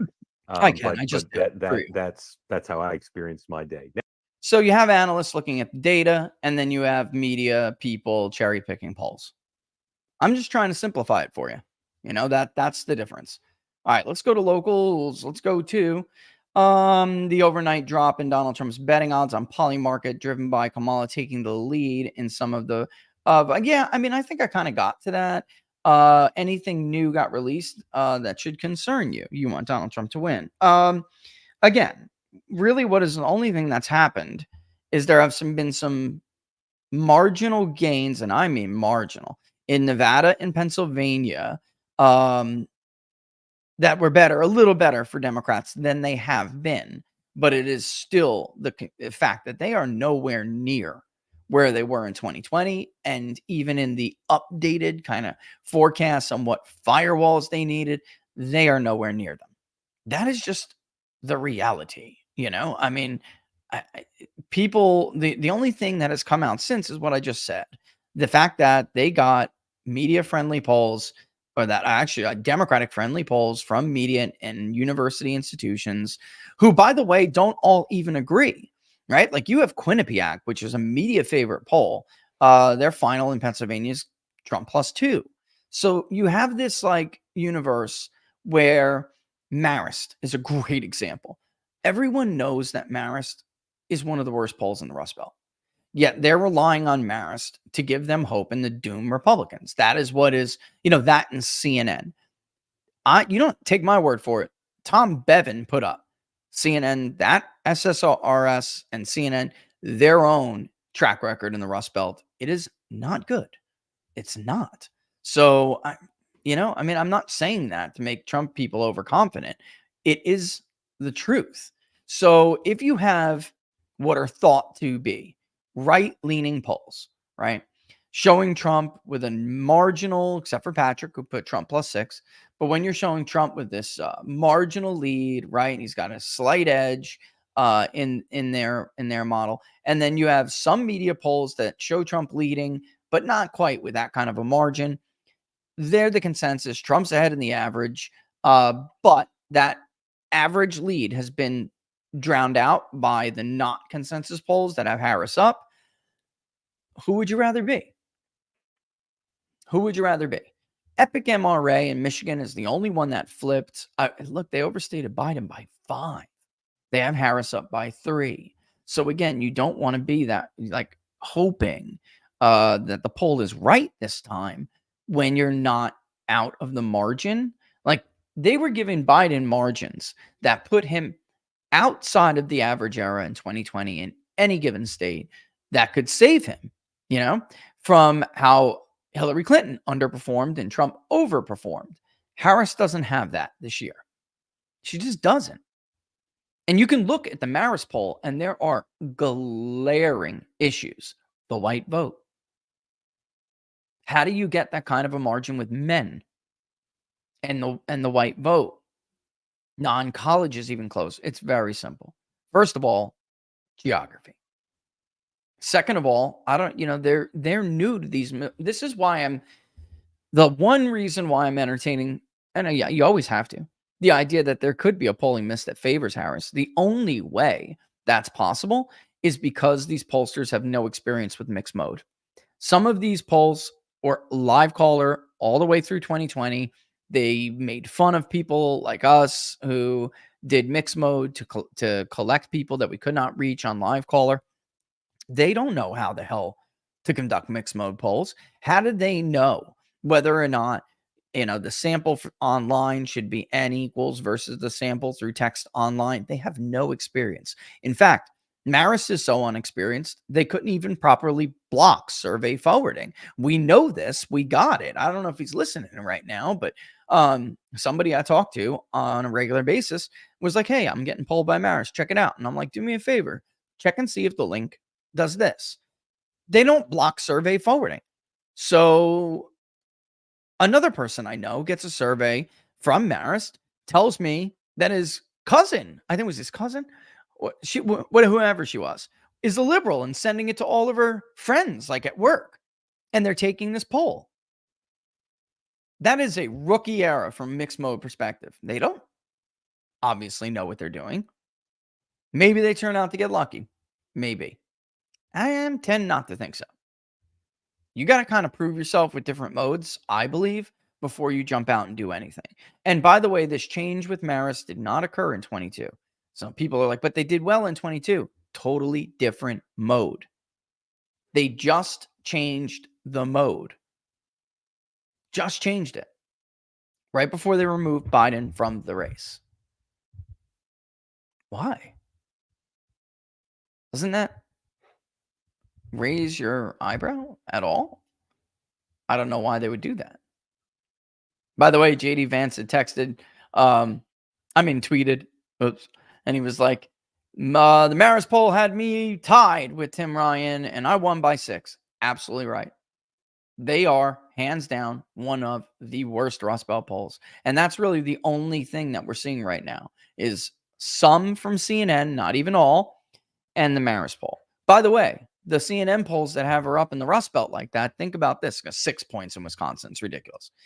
Think about this. They have Trump barely up in the Sun Belt. Does it look like Arizona is going to be Trump +1? And I know Mike over at Noble has a Trump +1 out today, but folks, their lead is significant. Even if Trump wins, and let's look just real quick at the exit polls from 2020 in Arizona. I know that he lost more Republicans than Biden lost Democrats. That's true. So Trump took 90% of Republicans. Biden took 9% of Republicans. Biden took 96% of Democrats. Trump took only 3. So Trump lost the crossover vote 3-1. All right? And then independents went for Biden by 9, 53-44. However, this electorate is wrong. The electorate was by registration only like R+3. That's it. The electorate in early vote right now is suggesting that the electorate will be about R+7. So even if Trump loses 8-9% and only gets like 2 or 3% from Democrats, she's going to have to win independents by an enormous margin in order to catch him in Arizona. And I just don't know that that's the case, because I think what's happening is that a lot of independents who are Hispanic and are now becoming, or at least when it comes to Trump, because Trump is outperforming all other Republicans and non-whites, I think they're just saying, oh yeah, I'm a Republican, because they're voting for Donald Trump, but that's not their registration. So I think we're going to see stuff like that happen. I do. I think we're going to see that. Well, we won't know, by the way, if that's the case until after we won't know if that's the case until after the election. All right. It'll take time for us to dig through it. The exit polls will not be right. So if they look good for you, ignore it. If they look bad for your person, ignore it. I'm telling you, they will not be right. They are revised many times, including after the election. We will not know margins that are really valid margins until people later, weeks later, do voter validated studies. All right. Which states will record the highest percentage turnout in 2024, reported by the Associated Press? Which state? Look, Minnesota, New Hampshire, these states are always way up there in turnout. We are seeing gangbuster returns too, at least as of now, in Georgia, but it is desperate. All right. Meaning red counties in Georgia are turning out in higher rates than blue counties. All right. So I hate to say it, but like there is a video I was thinking of showing you from Dave Wasserman. and he was on Washington Journal this morning. He's actually right about some of the counties that you should keep an eye on. I would just add to his list that we will immediately get results in Indiana and Kentucky. North Carolina will be the state where we get, and Florida, but North Carolina will be, and Georgia will get meaningful results, meaning we'll be able to glean something from the data.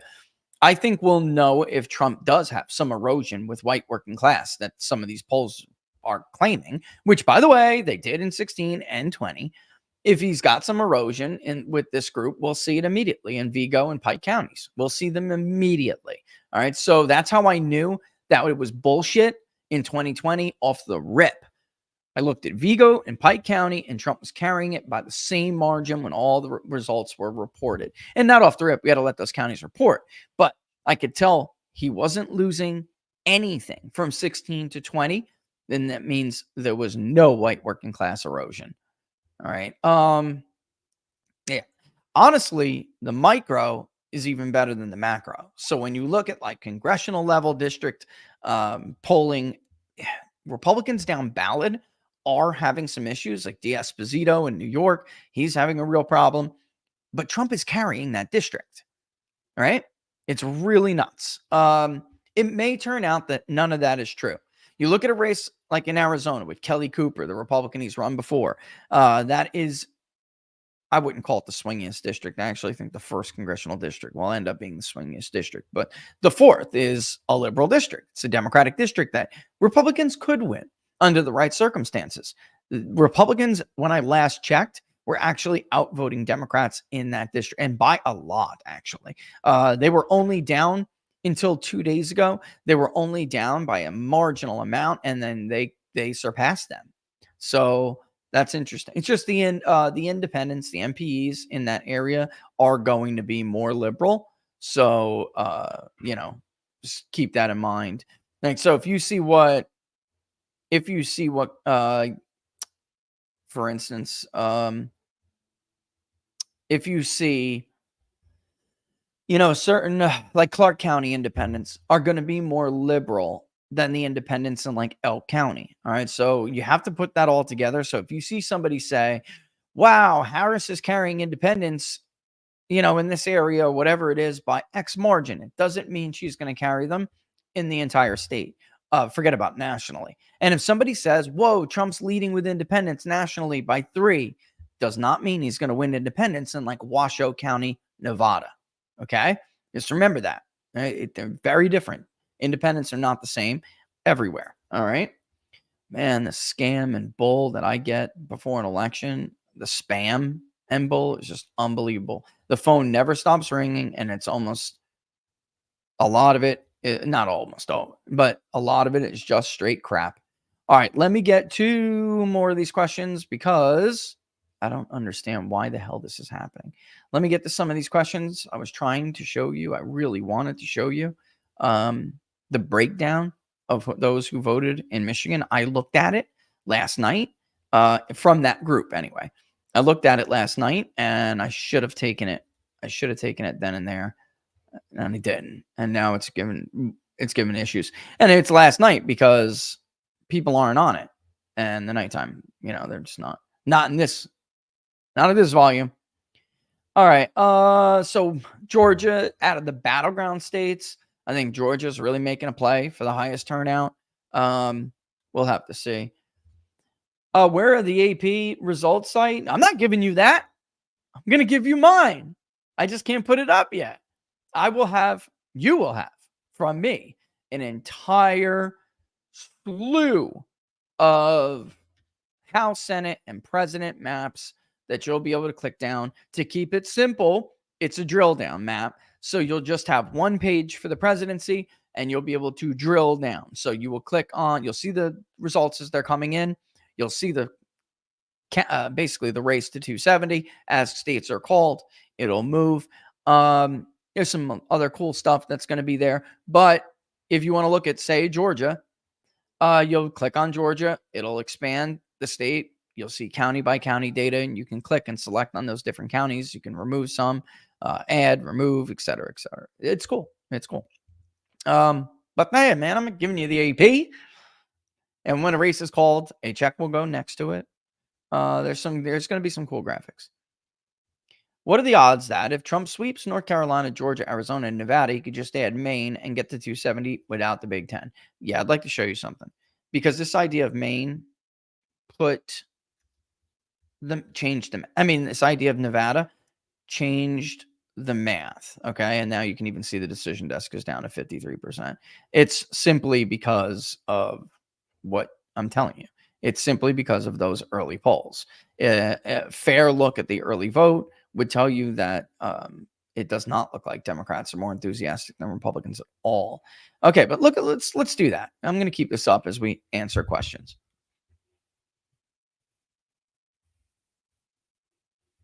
So, unlike others, I am simply not as bullish on New Hampshire.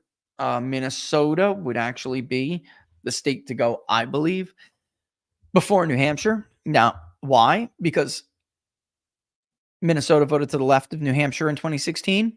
It voted roughly on par in 2020. All right, they were both roughly the same amount. New Hampshire being Biden 52.8, not 86 or 52.9, we'll call it, and Trump 45.5. All right, so about a 7. Sorry, I'm hiccuping. About a 7-point margin. Over in Minnesota, Biden's share of the vote was just a hair less, 52.55, largely because there's a lot of third-party voting in Minnesota. It has a very long history. Combined, there was only 1.65% of the vote went to third party in New Hampshire, whereas if you add Joe Jorgensen, Kanye West, all these people from Minnesota, it's a little bit more. But Trump got 45.42, Biden got 52.55. So Trump's share of the vote was 0.07 less, whereas Biden's was 0.3 less. So a little bit more of a gap for Biden there, decline in support from New Hampshire to Minnesota. Minnesota did vote to the left of New Hampshire in 2016. However, New Hampshire just keeps getting more educated as time goes on. Minnesota, that is not the case. All right. There's still a working class Democratic base, and how much Trump eats into that will decide the margin, as well as how much better can he, if he does at all, do with college whites. All right. So, and non-whites. I mean, there's a decent chunk of non-white vote in Minnesota. But if you, for instance, let's see. All right. So let's just keep them both blue. All right. And let's take Nevada and put it lean GOP. There's 2 new polls out today showing Trump ahead in Nevada. Yesterday was Harris +1 with Emerson.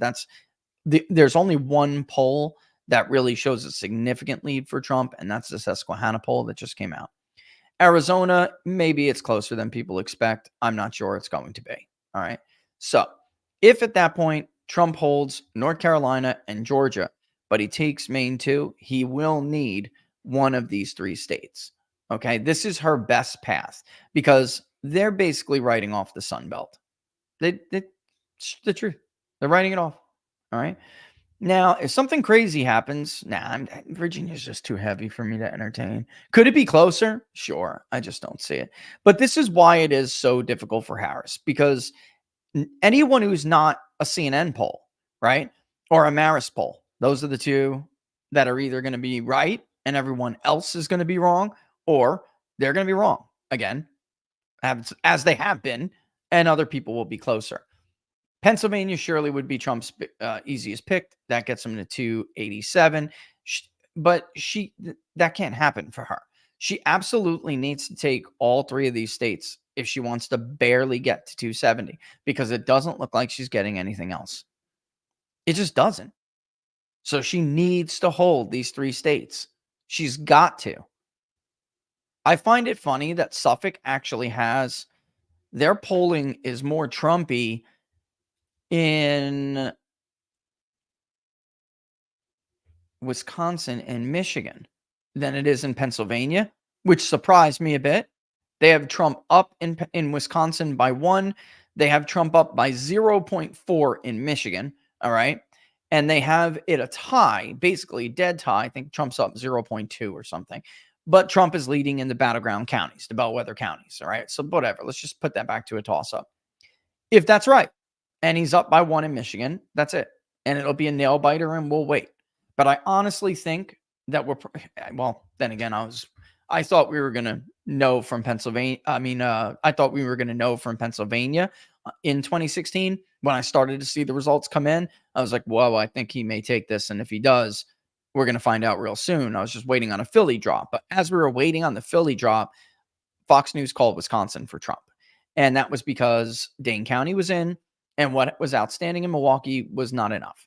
All right. So the Secretary of State's office is already pulling bullshit saying, that we don't, we're going to have to stop the count at 3 a.m. And so Trump's margin in the state is going to have to be, it's going to have to be considerable because we can, I'm telling you, the handwriting's on the wall. If it's close enough, they're going to try to do what they do.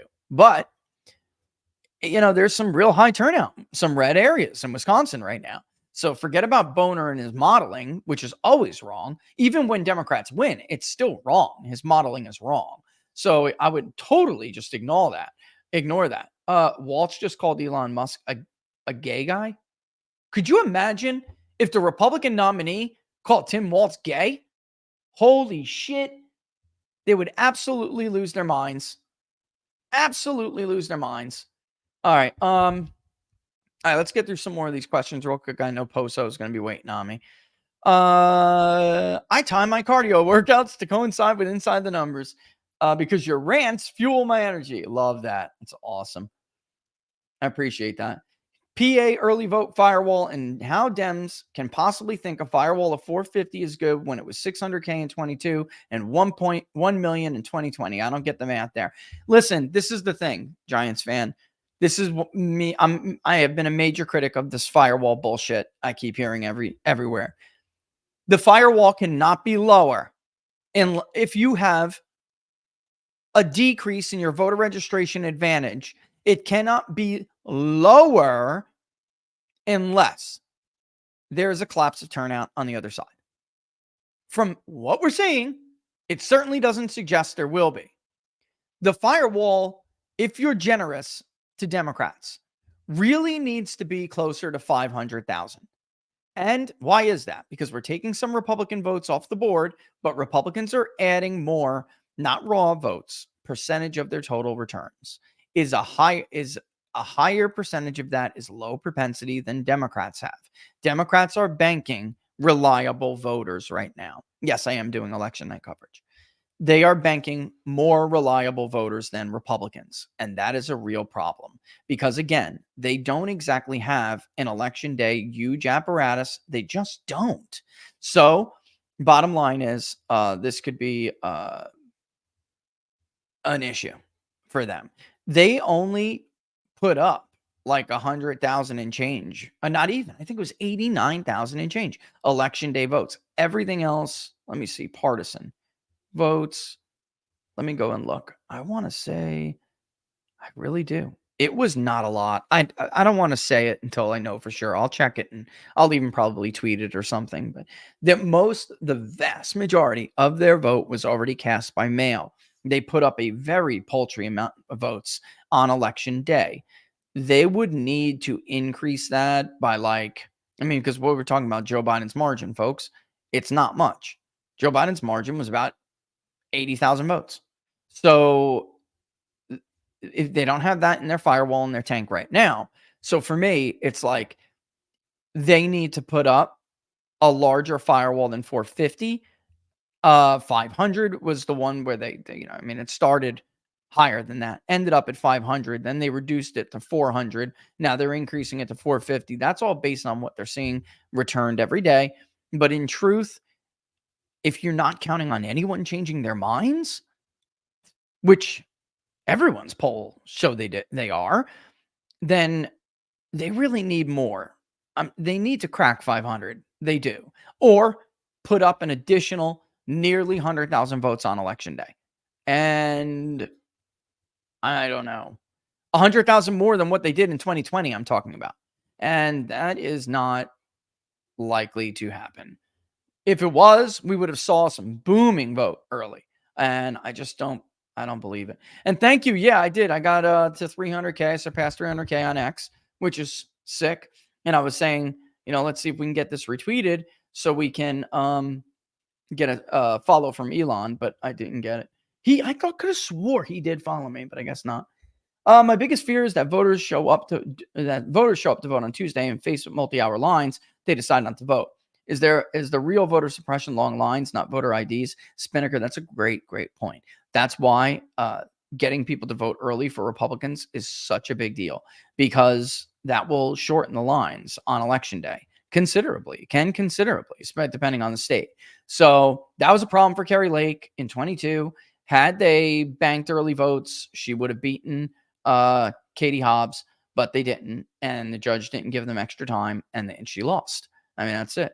We go to YouTube after locals. Yeah, look, it's a well-deserved fear that these parties should take seriously, and that's what Oh, a lot of new member stuff up in here. Welcome, people. Welcome. Are there enough states who will have results on election night? That depends on how close the election is. We will just have to see. All right. That's a good question. Then we will just have to see. What kind of web apps would you consider using as a pollster? Mobile-friendly survey platform with anti-forward IDs. Jim, Alchemer is really good. I like Alchemer a lot. There are other ones. Even Qualtrics is good. Qualtrics is really good. It's just not. I just kind of been with Alchemer before when they were Survey Gizmo, and we've worked together on like options. Hopefully, they're going to be getting a built-in weighting variable, which would be huge for me. But yeah, I mean that the Qualtrics and again, personally, me, Alchemer, they're very good. I saw that Susquehanna dropped the Trump +6 in Nevada. I mean, if Trump is up like that, Nevada, Arizona isn't competitive. This is the thing. And if you go through the Susquehanna poll, you'll see the independents. Like, there's all sorts of crazy stuff in Arizona. Trump is winning by 1 with independents, but, it's not a very Republican electorate. Well, we know it is. So then I would suggest that some of those people were just calling themselves independents, and they're not. Texas is a bloodbath. It looks that way. Yes. Florida to the moon. North Carolina, Georgia aren't close. PA isn't close. I don't think Wisconsin will be as close as they claim. Look, I am always in the camp of whoever the election breaks to. In truth, it doesn't end up being that close at all. Yeah. You need a 4th quota press until the end. I think that is the smart play.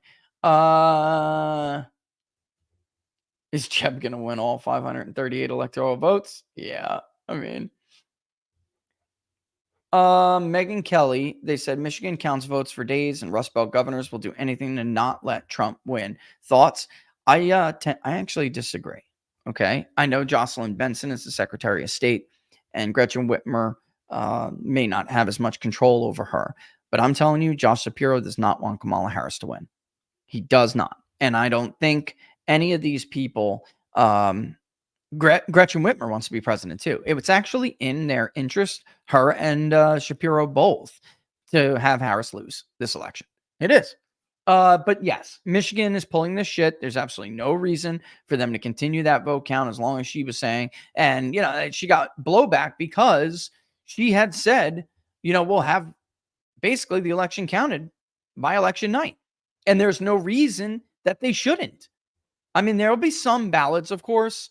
But if she's not getting these huge margins, she will not make it. I'm telling you. But we'll have to see. Well, we'll just have to see. It is possible it can be called on election night because we'll know what's outstanding. And if one side is way ahead and it's not enough remaining, then it is possible.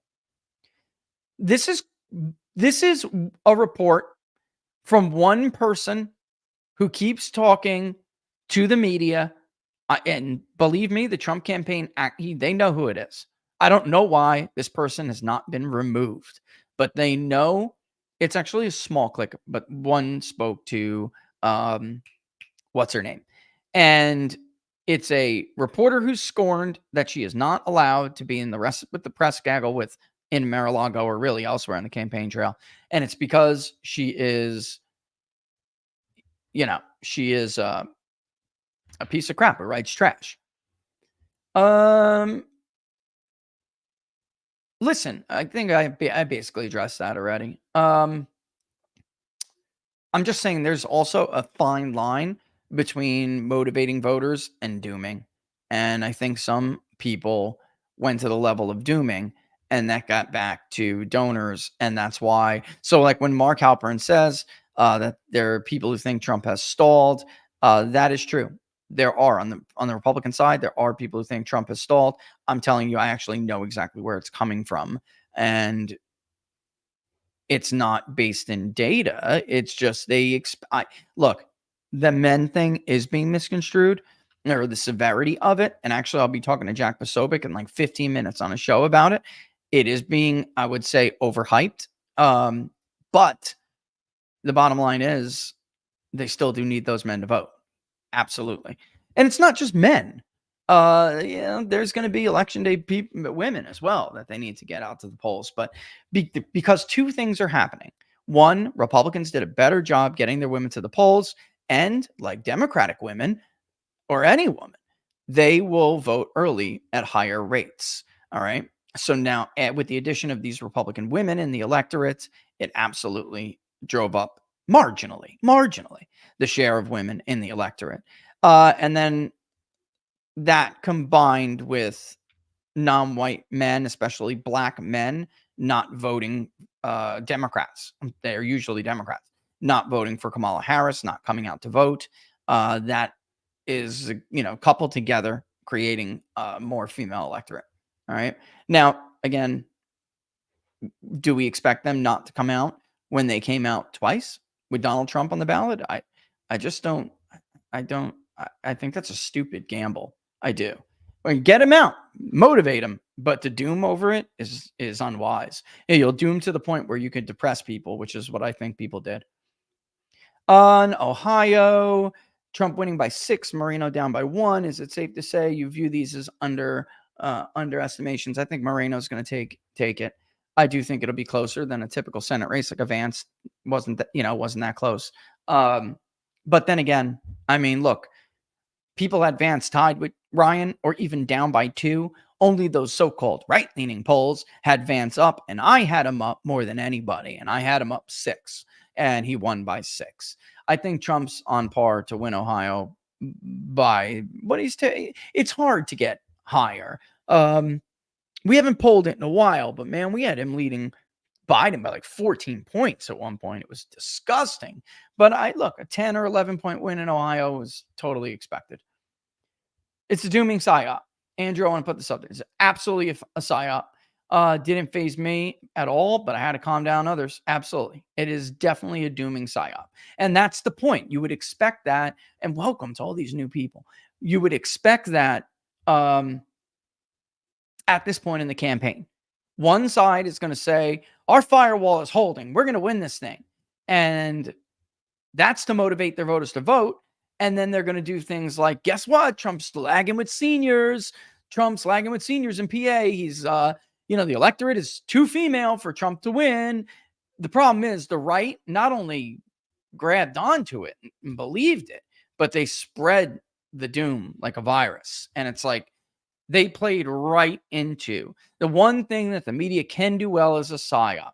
They're not very good at, Harris campaign sucks at messaging. She's a terrible candidate. A lot of their things have backfired on them, but man, they can do a psyop, and the right falls into it every time. It's unbelievable.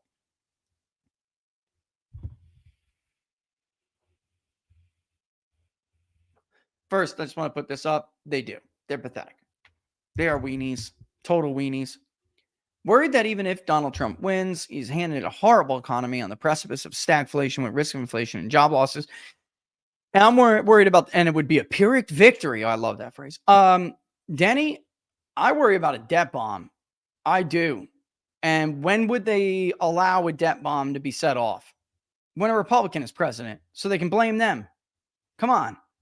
So when that debt bomb hits, and it will hit, when that debt bomb hits, it's going to hurt. it's going to hurt real bad. I'm telling you. And I'm very concerned about it. It's 2:17. I got to get going here. But that video is why I'm avoiding my wife's family until after the election madness dies down. I don't want to cause trouble, but I also don't want to lie about who I am and what I believe. The media has totally ruined them too. That's sad. And I know I have dealt with it myself. It's really, really sad.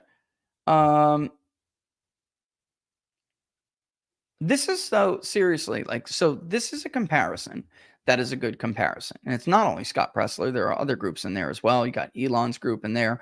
But Turning Point did not get the mandate in Pennsylvania. I'm not sure that they were able to do as much in other states as they could in Arizona. They're based in Arizona. It makes sense. But again, this is why there's this inkling to say, is it really going to be that close? Look, I just spoke to somebody from one of the best known political sources of news out there. And he said, this feels to me like the 1980 version, the 2024 version of 1980. All right, where everyone's like, because look, USA Today had Carter up by 2. Gallup only had Reagan up by 3, I think, or maybe their final was even 2. Yeah, I mean, that's absolutely a valid point to make. That at the end, considering everything like you just said, Biden, she is not going to get the votes in like Scranton that Biden's going to get. There was that Politico story just yesterday. Everyone knows that certain wards in Philly right now are not doing well. They don't want to vote for Kamala. Like it, but the polls are saying they are going to vote. And you guys need to understand that. The polls are screening out, most of them are screening out the voters that we just showed you in Michigan. They're screening out the low propensity people that Charlie Kirk got into the electorate and others got into the electorate in Arizona. They're definitely screening them out all in these battleground states. And they're not, as one dude told Mark Halpern on his show on Two-Way, the guy's a political consultant, he's a Democrat. He said these polls are going to be all wrong because they're including people as if it's the 2020 electorate, and those low prop voters that we're so proficient at getting to the polls, getting the ballot mailed in 2020, they're all including them and they're not showing up. I mean, you can see they're not. So, I mean, that's been the problem everywhere. That's why Nevada is an interesting case, because in Nevada, Republicans said, I'm going to match what Democrats are doing. I'm not going to let them build a firewall. In Pennsylvania, very clearly, it was not as successful in changing minds. And Paul, you out there? No shit, it wasn't. I mean, that's what happens when somebody tries to second-rate steal an idea, right? You know, it is what it is. But that all being said, I don't know if it's wise to bet on the fact that these people are not going to show up for Trump on election day when they now have twice done so. Because they have most of their reliable voters in the left in the tank.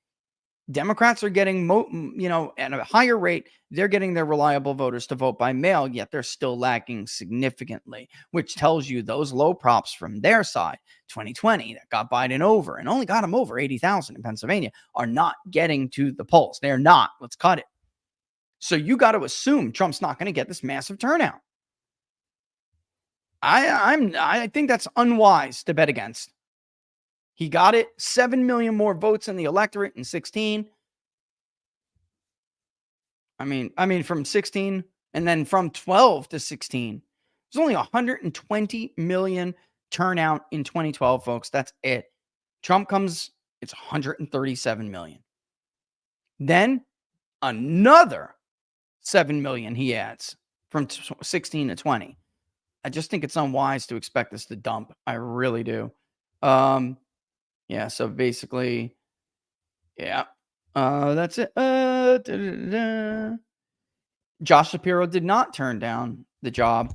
That's a lie. I've seen it reported, but that's a lie. He did not turn it down. He was ready to go. She didn't pick him because he's a Jew and because the party's too anti-Semitic. I'm not playing along with this game. That's what really happened. They were afraid she could pick a Jew and that a huge part of their base would stay home. That is what it was. This is a problem too. We're going to find out, David, that a lot of those, like, I'm only a DeSantis voter or I voted Republican forever and I'm not voting from this time. If you go back, you'll see they were all like Haley bots or DeSantis bots. And you're going to find out that because it's not in the data. So we're going to find out somebody paid for these people. Somebody paid for these people. Yep. Anecdotal. I just want to end with this. What is Maine doing right now? Maine, New Hampshire before Minnesota. I would honestly, that's what I'm saying. Like I would be in Maine and Minnesota before I would be in, Virginia.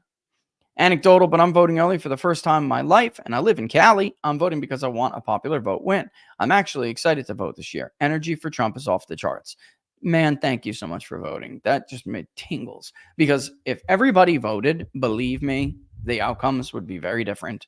And so would the country and governing, because more people are involved in the process. So they're less inclined to think they can run all over you.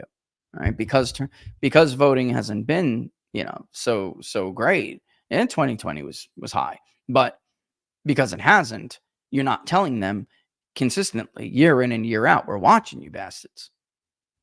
So good. I'm glad to hear that. Congratulations. I'm glad. Welcome to the electorate, because that's what this country needs now. All right, it's 2:23. I got to go on Jack Posobiec. So go over to Human Events, and we'll see you there. Keep an eye on my locals. Don't forget, if you like the videos, like them, share them far and wide, cross-like them. If you're watching on YouTube, it would be great if you would go over to locals or Rumble or all or both. Takes a minute. Algorithms and advertisements. That's how this world goes around. All right. Best place right there. peoplespundit.locals.com. peoplespundit.locals.com. Welcome to all the new people. And yes, we will be streaming live on locals and on YouTube for the election. All right. And we'll give you you're not supposed to allow test data to go live, which is what all these irresponsible pieces of shit keep doing. And then it leads to conspiracy theories. All right. You're supposed to hide that data. When it's time, I will give it to you and the test data drops off. I will give the links to you as early as I can for that. And you'll be able to follow along with the results on those links at home. It'll be on People's Pundit Daily. All right. All right. With that said, I'm out like trout. I'll talk to you guys real soon. Thanks for watching. Oh, don't forget, this show is also sponsored, of course, by Freedom Gold, our friends at Freedom Gold. Obviously, it is a very abysmal economy, and stocks can be unpredictable. If you've ever thought about investing in gold or silver, or you just want to diversify your portfolio, Freedom Gold USA is the place to go. And what I love about these guys, they really are all about giving you as much information that you need to feel like you're making you're confident in making the right decision. Also, there's all sorts of great offers that they offer to our viewers and listeners by the phone number or by the link below. That is most definitely the best place to go, so they know you're coming from us. Most of these houses have like 50K minimums, 20K minimums, even 10K. Freedom Gold themselves is $5, but they've dropped that to just $500 to get for you guys. All right, because of the offer for my audience. All right, so go to freedomgoldusa.com/rich, freedomgoldusa.com/rich, or call the number, which is our number, 888-279-3592, 888-279-3592. They have this great offer for $500 entrance. You get thrown into a prize pool. Somebody's going to win some free silver. It's really awesome. And then we'll always name the winners. And hopefully we'll be able to do that pre-recording soon here, so we can tell you who won. You'll know if it's you, because you're going to get it. Still, even with these deals, this is also different. Free shipping and insurance, no matter what you get started with. All right, again, freedomgoldusa.com/rich. The link is down below in the description, every video, as is the phone number. All right, guys, see you on locals, all right? Enough for another. Actually, go to Jack right now. All right, guys. Go to Jack. I'll see you on Human Events in 5 minutes if you got the time. All the best.